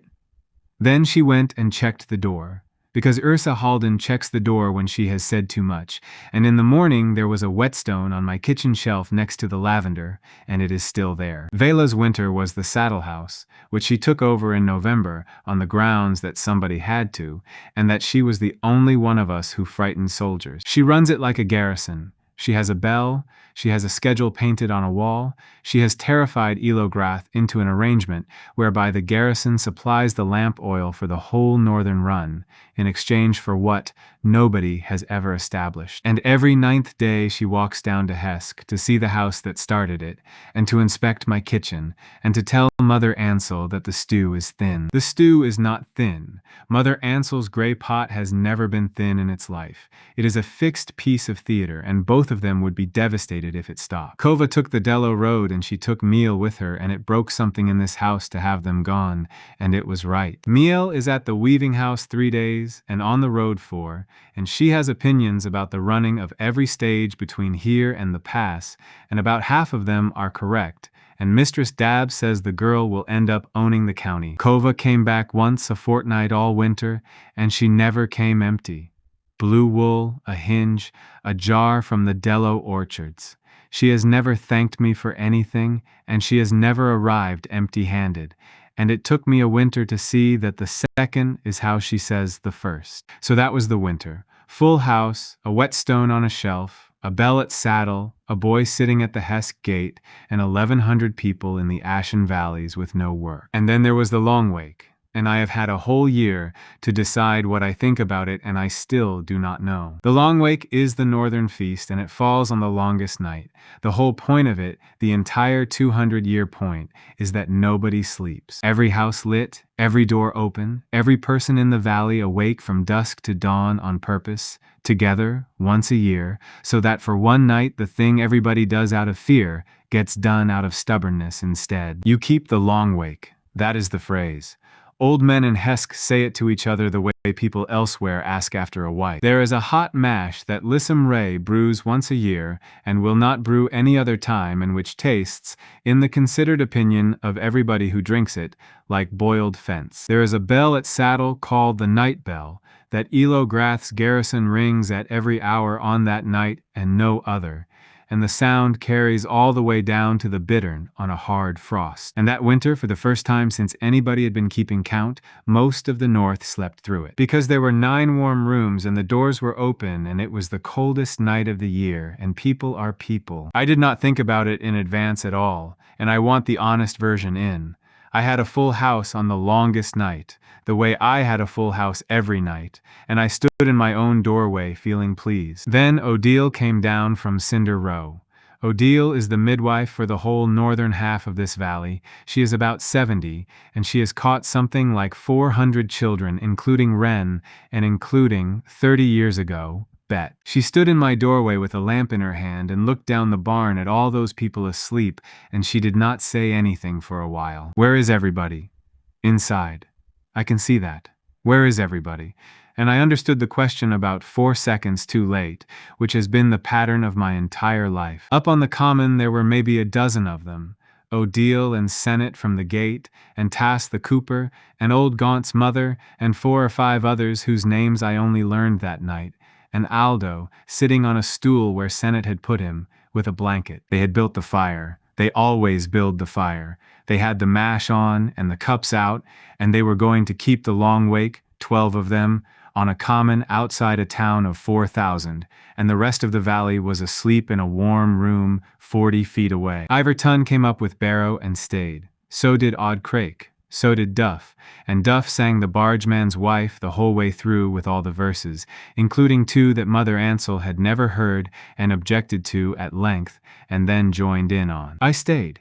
It was the only night that winter I had any choice about being awake, and I have never been so glad of anything. And at about 2 in the morning, Odile put down her cup and told the fire and not me what she thought about my house. I have kept 62 long wakes. I kept the one where the Ashen took the fever. I kept the one after the Callanford business when this town had 9 widows in it. And this is the last one, because in 10 years there will not be 12 of us, there will be 4, and in 20 there will be nobody. And the thing will be gone. Nobody argued with her. What is there to say? She was right. She is right. It is going. And then she picked her cup back up and finished it and said the other half, which is the half I hold on to, and I am not sorry. I have sat up with women having babies on that night with no help because everybody was at the fire. Let it go. Let the whole thing go. My mother kept it, and my mother was tired her entire life, and I would rather the valley slept. Both. She held both, and she did not put either half down, and she is a midwife in a small town, and she did it standing up at 2 in the morning holding a cup of something that tastes like boiled fence. I have thought about that more than I have thought about anything Sarn ever said to me. We keep it now with a change nobody voted on. The doors stay open on the longest night, and there is a fire on the common, and whoever wants the fire has the fire, and whoever wants the bed has the bed. Last year, there were about 40 at the fire because Miel organized it, which is to say she went round every stage between here and the pass, telling people they were coming. Wren came. Cobb came. Petra Vin walked down from the Cold Harbor stage with half her Sawyers. Hallow, who keeps the Marrowford house and who is the most miserable man on this road, walked 8 miles to sit by a fire and complain about it, and walked 8 miles back and has announced he will do it again. Odile is 71 now, and she has kept 63. She will not be at the fire forever. Aldo will, as long as Sennet is, and Sennet has told the whole gate that the boy keeps the long wake, and nobody in Hesk has ever contradicted her. That is not fixing anything, I am aware. It is a fire on a common and a woman with a cup, and it does not weigh against 1,100 people in the Ashen Valley with no work. But I have been in this country a year now, and everything I have actually managed has been that size. A cup, a fire, a pair of feet in somebody's lap, a whetstone on a shelf, 12 silver on the 11th. The big things all belong to somebody else. The stone belonged to Sarn's arrangement, and the money belonged to Sarn, and the 11 houses have his name on the deeds. What I had was a door out of a burnt inn, and the habit of noticing when a room is not comfortable, and in the right country that is worth more than 11 valleys. And I would not have believed you if you had told me in the dead throat. Sarn came back in the first week of the thaw, same time of day, same coat. He did not stand in the queue, because there was no queue any more worth the name, and he did not pay, because there was nothing to pay. And I understood that both of those facts were the entire point of the visit. He looked at the board with the burnt line in it for a while. "May I sit down?" I put him in the chair, and Mother Ansel brought him tea because Mother Ansel would bring tea to a fire. "You have cost me a great deal of money, I know. You have not cost me anything I mind that I did not know." Then he went through the black leaf, flat and in order, the way a man goes through a business he has been ashamed of for so long that he can say all of it without stopping. He had not started it. His wife's father started it. He had inherited 11 valleys of a plant that makes people able to stay awake in a country where staying awake is the whole of life, and he had spent 31 years selling the North the ability to survive itself. I have never once believed it was good. I believed it was necessary, which is a different word, and a man can live inside that word for 30 years quite comfortably. Then why come here? To offer you the thing I came to offer you the first time. Which is what? And he put both hands flat on my table and told me how he stays awake. There is an older arrangement than Blackleaf. It is not a plant, and it is not a machine, and he would not tell me where it comes from, then or later. It is a bargain, spoken out loud, between two people, both of whom have to say it.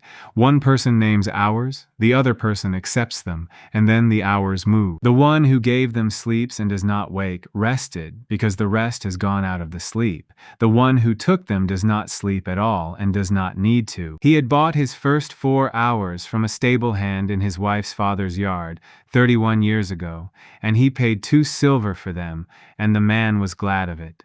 Then his wife died 11 years ago, and he could not bear to lie down in that house, and he never lay down again. He had a ledger of names in his head that he would not tell me the length of, and he had not slept since, and he sat in my kitchen at 60 years old with clear eyes and steady hands, and put the whole of it in front of me, without once inviting me to think well of him. "Now the offer," he said. "I can give it back." I did not follow. He explained it twice. The bargain runs both ways. He could name hours to me. He could hand me back 4, 10, 100 out of the store he has been carrying, and I could accept them out loud, and I would sleep. Not the panel's sleep, not owner does not accrue. Real sleep in a bed, the first in 100 and some days. I could feel my own hands shaking on the table. I want you to understand that I did not think about it as a trade at first. I thought about it as a bed. "And the price?" "The stone," he said. "Not the house, not your people. The stone, and the arrangement that goes with it. And I will keep every one of your 11 lines, including the one about the queue. And I will build 11 more houses inside a year, because I can, and you cannot." He was right about that. That is what makes it the worst hour of my life. Every word of it was true. One man with 1 stone can shelter a valley. A man with 11 valleys of money and a stone can shelter a country, and he would have done it, and he would have kept the lines, because Corvain Sarn has never once in this story lied to me. I said I would think about it. He stood up and thanked Mother Ansel for the tea by name, which he should not have known, and went to the door. And in the door he turned around and asked the same question he asked the first time, in exactly the same voice. "When you sleep, where do you sleep?" Then he went out into the rain and left me sitting at my own table, in my own kitchen with the whole thing in my lap. And Miel came in about a minute later, wanting to know why the man with the clear eyes had made me look like that. The 3 of them split on it, and they split exactly the way you would expect if you had been paying attention, which I had not been. Kova said, "Take it." Straight out first, before anybody else had opened a mouth. "Take it, sleep, and let him have the stone." Because Kova has a daughter, and because Kova has spent her whole life doing arithmetic with people she loves in it, and because she was the only one of the 3 who had ever been poor. 11 houses is 11 houses. It does not matter whose hands. Miel gets a bed either way, and so do 40,000 other people, and you get to lie down, and I have watched you stop knowing what a jug is. Vela said take it too, but she said it for the opposite reason, which is that she did not care about the 11 houses at all and cared entirely about me, and she said so, out loud, in front of everybody, in the flat voice she keeps for the door. Give him the plank. It is a plank. You are not. And Irsa said no, and she said it quietly, and she said it last, and she was the only one of the three who had thought it all the way through. What he is buying is the only thing in this country that has ever been given away for nothing, and the day he owns it, it will not be given away for nothing anymore. He kept the lines. He will keep them for a year, Irsa said. Then a bad winter comes and he has 11 houses and a shareholder, and one line goes, and it will be the 10th line, the free road, because that is the line that costs the most and shows the least. And in 10 years, the North will pay for its sleep the way it paid for Blackleaf, and it will be a fair price, and it will be paid every night by people who cannot afford it, and there will be nobody left alive who remembers that it was ever free. She was right. She is nearly always right. It did not help, because I was standing in front of the three of them holding on to the back of a chair, and I had been on my feet for 100 and some days, and I was starting to see things at the edges. I should say what that was like. I am putting it in because if I leave it out, what follows reads like a man being brave, and I was not being brave. I was being pushed. It comes in at the sides. You catch a movement at the edge of the room and turn and there is nothing, and after a while you stop turning, and that is worse, because then you are just a man who has agreed to live with things moving at the edges. Sounds come through wrong. Mother Ansel would say a sentence, and I would hear it fine and then hear it again a second later in a different voice. And the worst of it, the one I have never described to anybody until now, is that I stopped being able to tell the difference between a person and a number of hours, exactly the way Ursa said I would, and I did not notice it happening. I looked at a room full of sleeping people one night in the second week of that, and I did not see people. I saw the accrual. I saw a good night. I stood there for a long time, and then I went and got the door list and read every name on it out loud to an empty kitchen at 3 a.m, all of them, every one, and when I got to the end, I read it again. Ursa found me doing it. She did not say anything. She sat down across the table and took the second page and read it with me, name after name, until it was light. Vela went to Sarn without telling anybody. I found out afterward, the way you always find out about the things people do for you. She walked to his house on the Loam Road on her own on a Tuesday, and she offered him a trade in her own name. She named him 4,000 hours of her own sleep and asked for 4 back for me. Not 100, not a night. 4 hours, one time, because Vela does not ask for large things. She asks for one small thing and pays absurdly for it. And that is Vela entire and always has been. Sarn warned her it would not work. He warned her twice, then wrote it out and made her go through it, and she made him do it anyway. Because the bargain moves accounts, he explained, and an account is not carried about in a purse. Hours do not go from hand to hand like coin. What moves is what a person is owed and what a person owes, and it moves whole, and it only ever moves between the two who speak. She could give him 4,000. She could not put 4 into me. She could only put them into him, and then he could put 4 into me if he chose to, and he would have to choose to, and there was nothing on earth that could make him. He chose to. Nobody in Hesk believes that, and I do not blame them.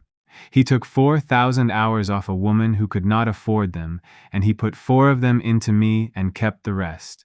And he was straight with her about every step of it before he did it. I slept for 4 hours on a Tuesday night in the second room with the door shut. I am not going to be able to do this properly. I have tried it out loud twice, and both times I stopped. It was like coming in out of weather. It is the closest I have got to it.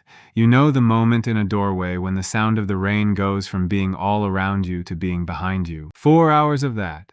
And I went down into it like a stone going into a well, and there was nothing in it at all, no edges, no movement at the sides, nothing. And I came up out of it in the dark and lay there with my hand on my own chest and cried like a child for about a minute and a half, quietly, so as not to wake the house.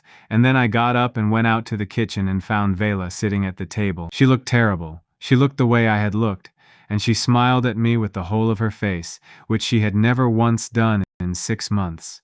How was it? I said it was like coming in out of weather, and she put her head down on her arms on the table and laughed, and then stopped laughing, and stayed like that. She has never been right since. 4,000 hours off a person does not put them where I was, because she still sleeps. She goes to bed, and she sleeps her 8 hours like anybody. She just does not get anything out of it anymore. She wakes exactly as tired as she went down, and she will for another 2 years by Sarn's arithmetic, and she did it on a Tuesday, on her own, without asking, for 4 hours. When I found out, I went at her. I have never spoken to anybody like that in my life, before or since. And Vela let me finish, and then she said the thing that ended it, and she said it without any heat at all. You have given this country 10,000 nights, and not one of them was yours. I wanted you to have one. It is 4 hours. It is not a sacrifice, it is a present, and you are being extremely rude about a present. Then she went and stood on the door and processed the queue and did not speak to me for 2 days. And Irsa did not speak to either of us. And Kova mended things and said nothing and let us all get on with it. It was the worst week this house has had. Meal stopped coming into the kitchen. Even Mother Ansel went quiet, and Mother Ansel had gone up against a saddle sergeant in her own doorway with a ladle. And in the middle of that week the second thing happened, and it is the thing that decided all of it, and it did not happen to me. Neve went out on the road, Osric's girl, the one whose feet Kova held in her lap in a cave. She was 10 by then, and she had been running lamps and messages between the North House and the Dello stage for months, because a child can do that road in daylight in 4 hours, and everybody knows her. She was late back. Not very late. An hour, in the spring, on a road with a house at each end. Osric went out with a lamp, and Irsa went out with a lamp, and Vela went out with a lamp, and half of Hesk went out with lamps, and they found her about 2 miles short of the Dello stage, off the road in the grass, asleep, just asleep, curled up on her side with her lamp gone out beside her, because a 10-year-old who has run 12 miles will sit down in grass for 1 minute. Irsa got there first. She has never told me what the 4 minutes before she got there were like, and I have never asked. Neve was fine. She woke up cross and embarrassed and was carried home by a carter and 2 soldiers and Mother Ansel, and she was fine, and nothing had come, and it was a clear night, and the road was busy, and it was probably never in any danger at all. That did not matter even slightly. What mattered was that every single person who walked out on that road with a lamp had done the same arithmetic on the way, and it was the arithmetic the whole country does every night, and it goes like this. If it takes her, there is nothing to fight, and nobody to blame, and no body to bury. There is a girl who comes back in the morning and does not ask for food. Osric sat on my kitchen floor with his back against the oven and would not get up for about 2 hours. And I stood in my own doorway and looked down the black road toward Dello, 12 miles of open ground with a warm house at each end and nothing in between.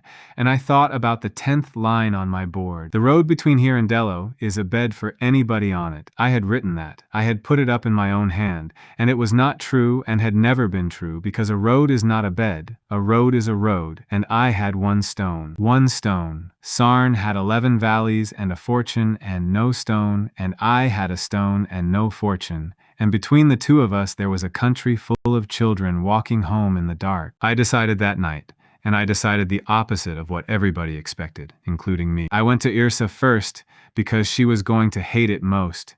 I am going to take his offer. Cal, not the way he made it. Say it properly. So I said it properly, and she listened all the way through without interrupting once, which is how I knew how frightened she was. I am going to sell him the stone, and I am going to take the hours, and then I am going to be a man with no cheat, and 100 and some days of sleep owed to him, in a country with 11 houses in it, and I am going to go and work in one of them. She did not say anything for a while. Then, very carefully, and if he breaks the 10th line in 10 years, then I will be 50, and I will still know how to run a front of house, and I will be standing in one of his lobbies when he does it, and so will Vela, and so will Hugh Cardy, and so will 4,000 people who read that board out loud to each other in a queue. He can buy the stone, he cannot buy the fortnight where it was free, that is already in the ground, you cannot get it back out. She thought about it for a long time. Then she said the only thing left to say, which was, "That is a worse plan than mine, and it is the right one, and I hate it, and I will stand next to the door." We sent word down the Loam Road in the morning. Sarn answered before dark. He would come on the last day of the month in the afternoon to the North House, and he would bring nobody, as he had brought nobody every time. And he added one line at the bottom in his own hand, which Yrsa read twice and then handed to me without a word. "Bring the 3 who sat up with you.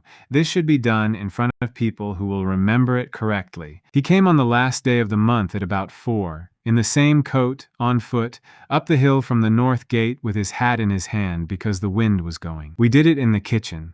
Not the barn, not the doorway, not out on the common where anybody could gather.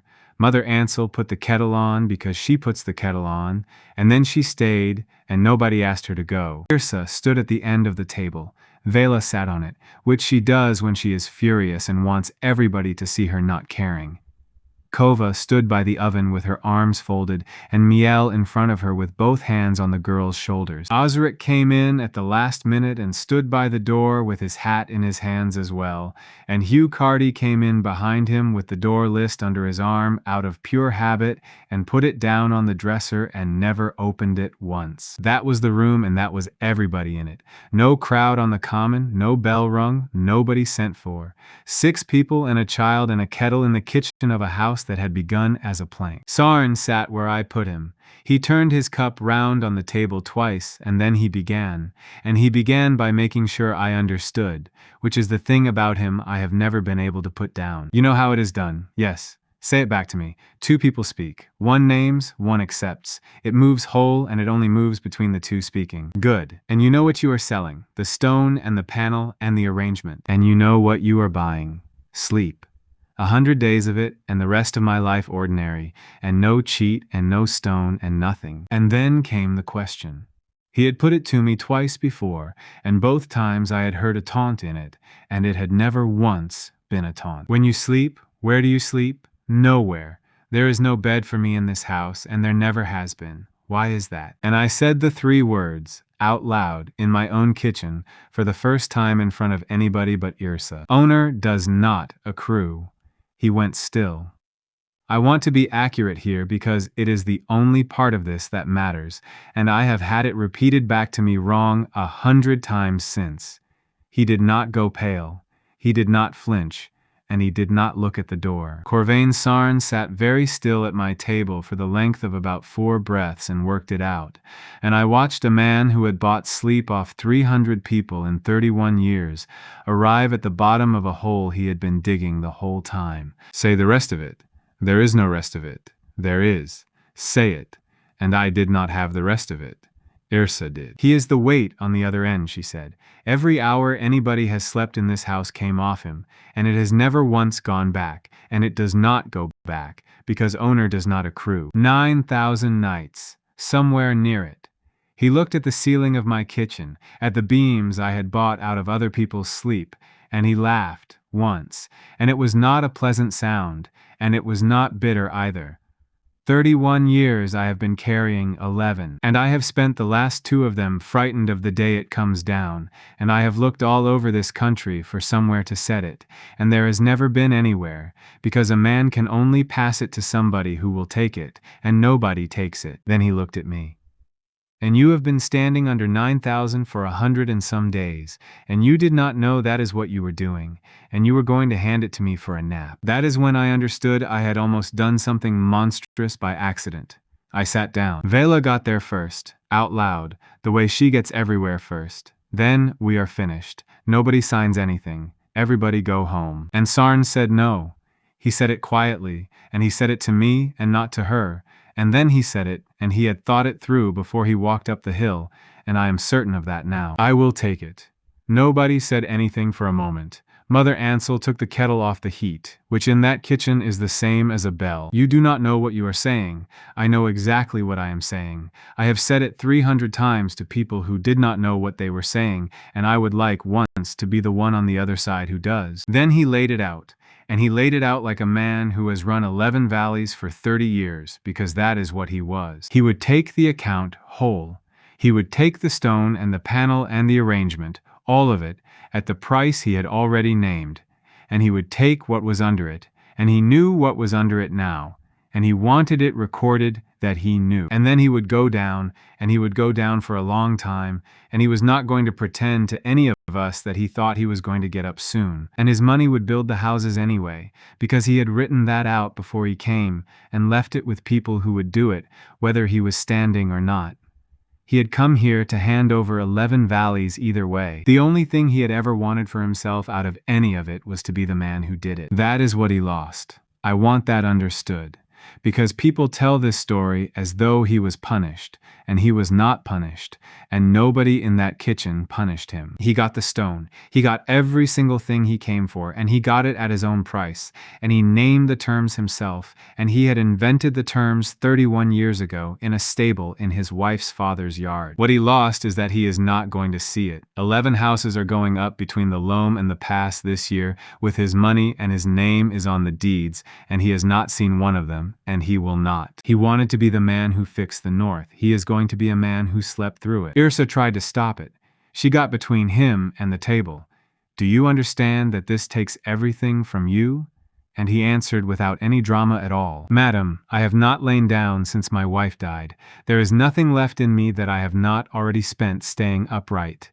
Sit down and let a man finish something. And Irsa Halden, who has never sat down when told to in her life, sat down. Then we did it. It took about 11 seconds, and it was the most ordinary thing that has ever happened in a kitchen. I named it, all of it, out loud.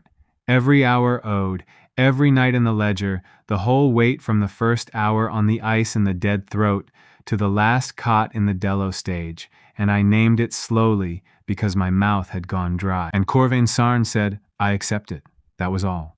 There was no light. Nothing rang and nothing broke, and the kettle went on ticking on the side of the stove. The panel went out in front of my eyes like a lamp being carried out of a room, and for 1 second I could not see properly, and when I could, the gray square that had been in the corner of my sight since I was 19 was gone, and there was just a kitchen. And Sarn put both hands flat on my table. Ah, it came out of him the way it comes out of a man stepping into water hotter than he expected. Then he sat there with his hands flat and his eyes open, and I watched 9,000 nights arrive. It came slowly, which I did not expect. It took about 4 minutes, and he was awake for all of them, and he did not fight it, and he did not say much. Is the tea made? It is. Then I will have some. And then, quite clearly, in a minute. And he did not have it. What is the name of the boy on the door? Primero. He nodded as though that settled something. And then, with his eyes already going, is there a bed? Kova had it ready. She had gone out of the room 2 minutes before without anybody noticing, which is Kova, and she had turned down the corner cot in the second room, the good one, nearest the wall. He got up on his own. That took him some time. Irsa took one arm and Osric took the other, and Osric had been on the floor of my kitchen a fortnight earlier over a girl who fell asleep in the grass, and Osric put a hand under the elbow of the man who ran the blackleaf trade and walked him to a bed. Nobody said anything about that either. It is my favorite thing that has ever happened under my roof. He went down on the cot in his coat because he would not have it off. He was asleep before Kova got the blanket over him, and that was the end of it. Nobody read anything out. Nobody counted anybody. There was no bell, and no crowd on the common, and no soldier at the door. 6 people and a child stood in a doorway and watched an old man go to sleep, and then Mother Ansel poured the tea because it was made and it was going to go to waste, and we drank it standing up in the kitchen. Corvain Sarn has been asleep in the corner cot of my second room since that afternoon, and he has not woken once. Everybody assumes he is dying. He is not. He breathes like a man asleep, because that is what he is doing, and Anno the horse doctor comes down from Cinder Row twice a month and turns him and shakes his head and takes no money. Mistress Dabb sends a woman from the weaving house 3 mornings a week.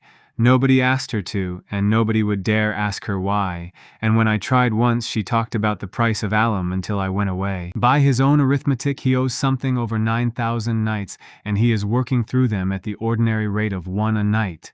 Anybody can do that sum. Nobody in this house does it out loud. Neve talks to him. She comes in off her run with mud to the knee and sits on the end of the cot and tells him about the road, who she passed, how the roof at Marrow Ford is holding, whether Barrow has learned to carry the stone in his mouth yet, which he has not and will not. Why do you do that? because he is the only one in this house who has ever been where you were, and somebody should tell him it worked. She was 10 when she said that. I have not had a better answer out of an adult since. The stone lay on my kitchen table for 2 days and nobody would touch it. It belonged to a sleeping man. That is not a legal difficulty, it is a worse one, and it sat there under a cloth like something in a butcher's window. Then Miel came in on the 3rd morning and picked it up. Nothing happened to her. No panel, no gray square, no light. She turned it over twice and put it down, and out came the thing none of us had thought of. Why does it have to belong to anybody? It had been on that table for 3 days, and none of us could carry it, and none of us could use it, and none of us could walk away from it. And an 11-year-old with blue hands to the wrist pointed out that the thing works perfectly well as long as somebody puts it down and somebody else picks it up. The panel is gone. The catalog is gone. What is left is a stone that folds a house up and sets it down again, and it does not care whose hand it is in, because the weight it used to run on is asleep in my 2nd room under a blanket, Kova turned down. So it does not get owned. It goes with whoever is walking that day. Oddcrake has had it, Iverton and Barrow have had it, Duff has had it, Sober twice. Wren out of Cinder Row carries it more than anybody now because Wren is 15 and has decided that the road is hers. Miel wrote the 12th line in her own hand, and her writing is worse than mine, and nobody has ever suggested doing it over. The stone belongs to the road. The houses went up that spring and I had nothing to do with any of them. Sarn's money came off the loam side exactly as he had arranged it before he walked up my hill, through a solicitor in Dello named Herrick, who has never met any of us, and who does his job with a thoroughness that frightens Hugh Carty. There are 9 standing now, and 2 more going in at Amberlin and the Gall.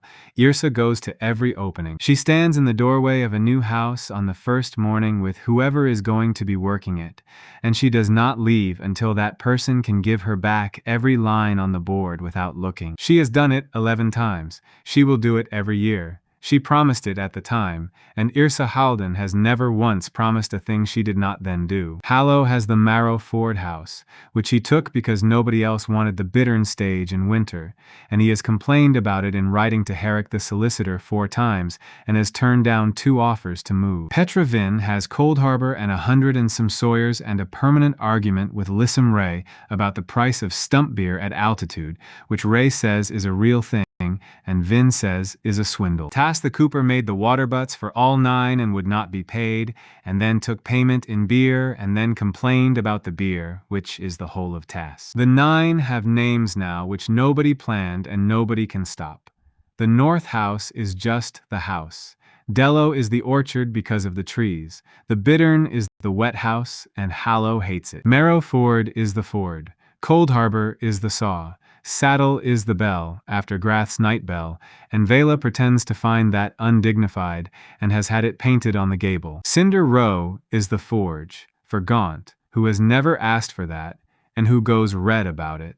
Nettlebeck is the beck, and the Ashen Head House is called Pharaoh's, after Pharaoh Teal, because she walked down out of that valley with a boy, and no bundle, and the whole run knows the story. Farron has the Amberlin build, and Nan Quist is going to take the Gall when it opens at midsummer, and Nan Quist is 19 and terrifying, and Vela recommended her, which tells you everything. There is a cat in my kitchen called Soot who arrived in the autumn, and who Mother Ansel maintains she has never once fed.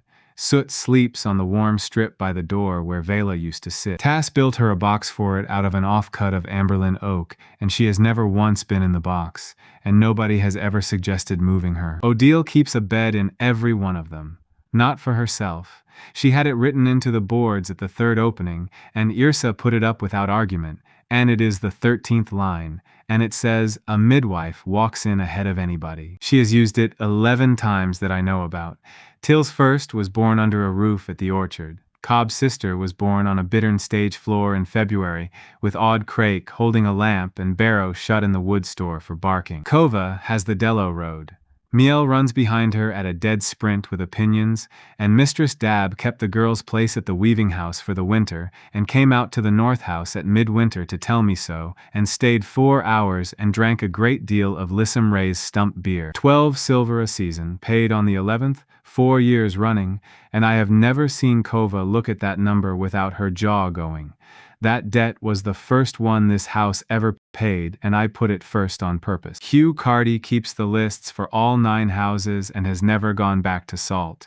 He still does the thing with his thumb when a weight is wrong. Twice it has caught something, and once it caught a man selling lamp oil cut with fish grease, which Rue took personally in a way none of us had ever seen. Mother Ansel runs my kitchen. That has never been in question, and I have never been consulted about it.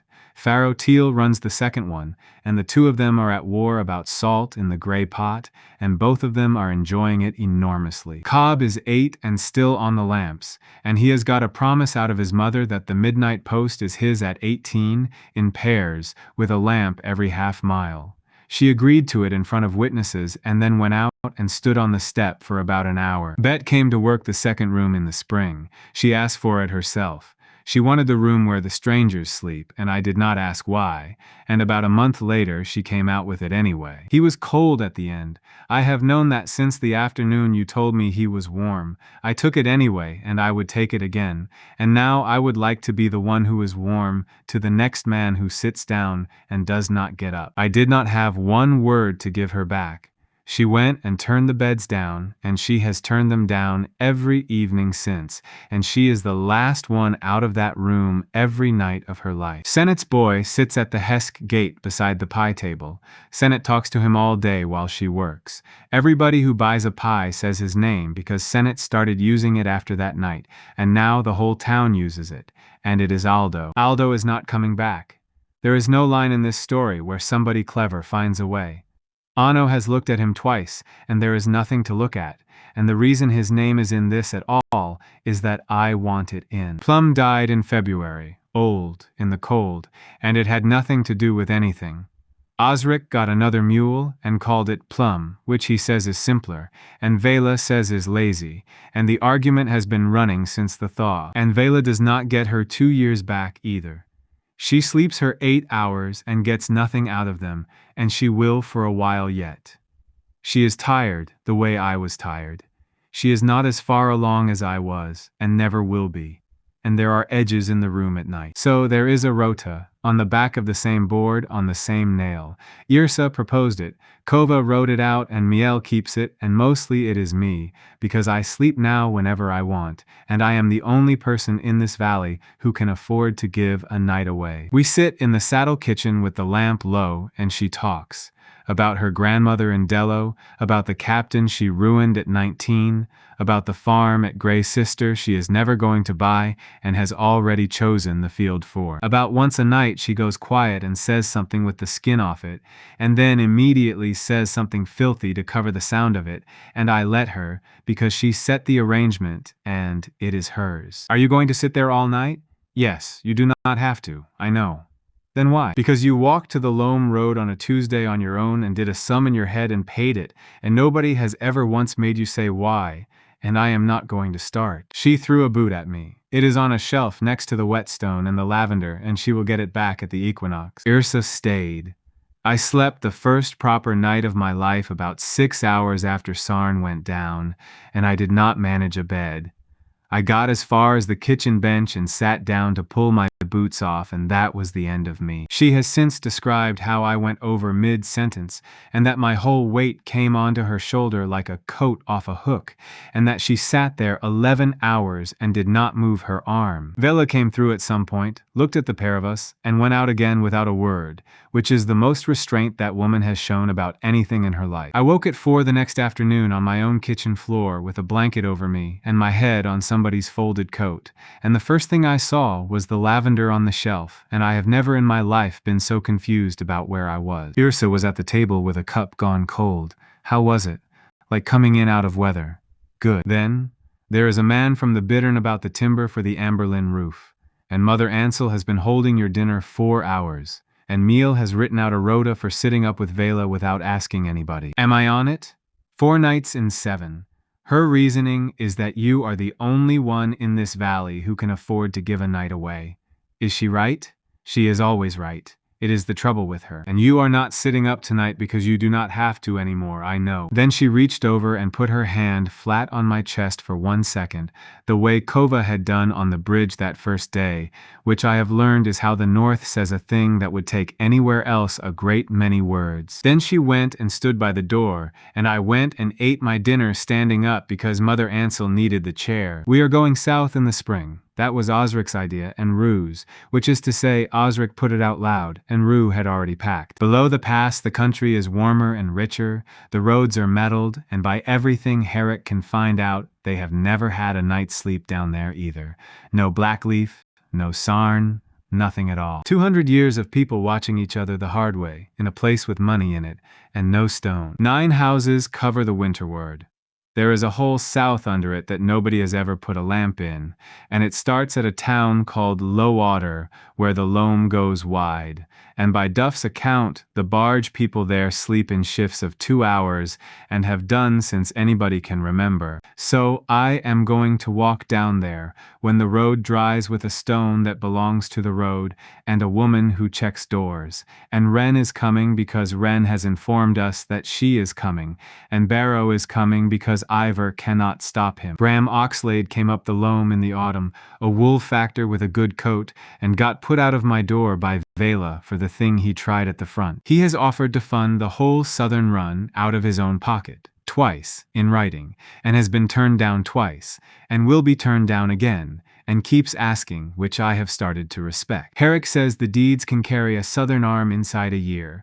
Duff has a cousin at Lowater on the barges called Merritt, who has already been told to expect us, and who has, according to Duff, told the entire river. Chess is the horse, out of Iverton's mare Kettle, and Chess belongs to Wren, and Wren belongs to nobody, and the two of them will be a mile ahead of the rest of us the whole way down. And I know exactly what will happen when we put the house down outside Lowater, because it has happened to me once already, and I have thought about it every day since. They will stand well back on wet ground and not come any closer, because it is warm and it is lit and it is not theirs, and poor places have very good manners about other people's property. And then somebody's widow will come forward with her sleeves still rolled and ask whether people can go in. So the whole story turns on one small thing, and it is not the magic house.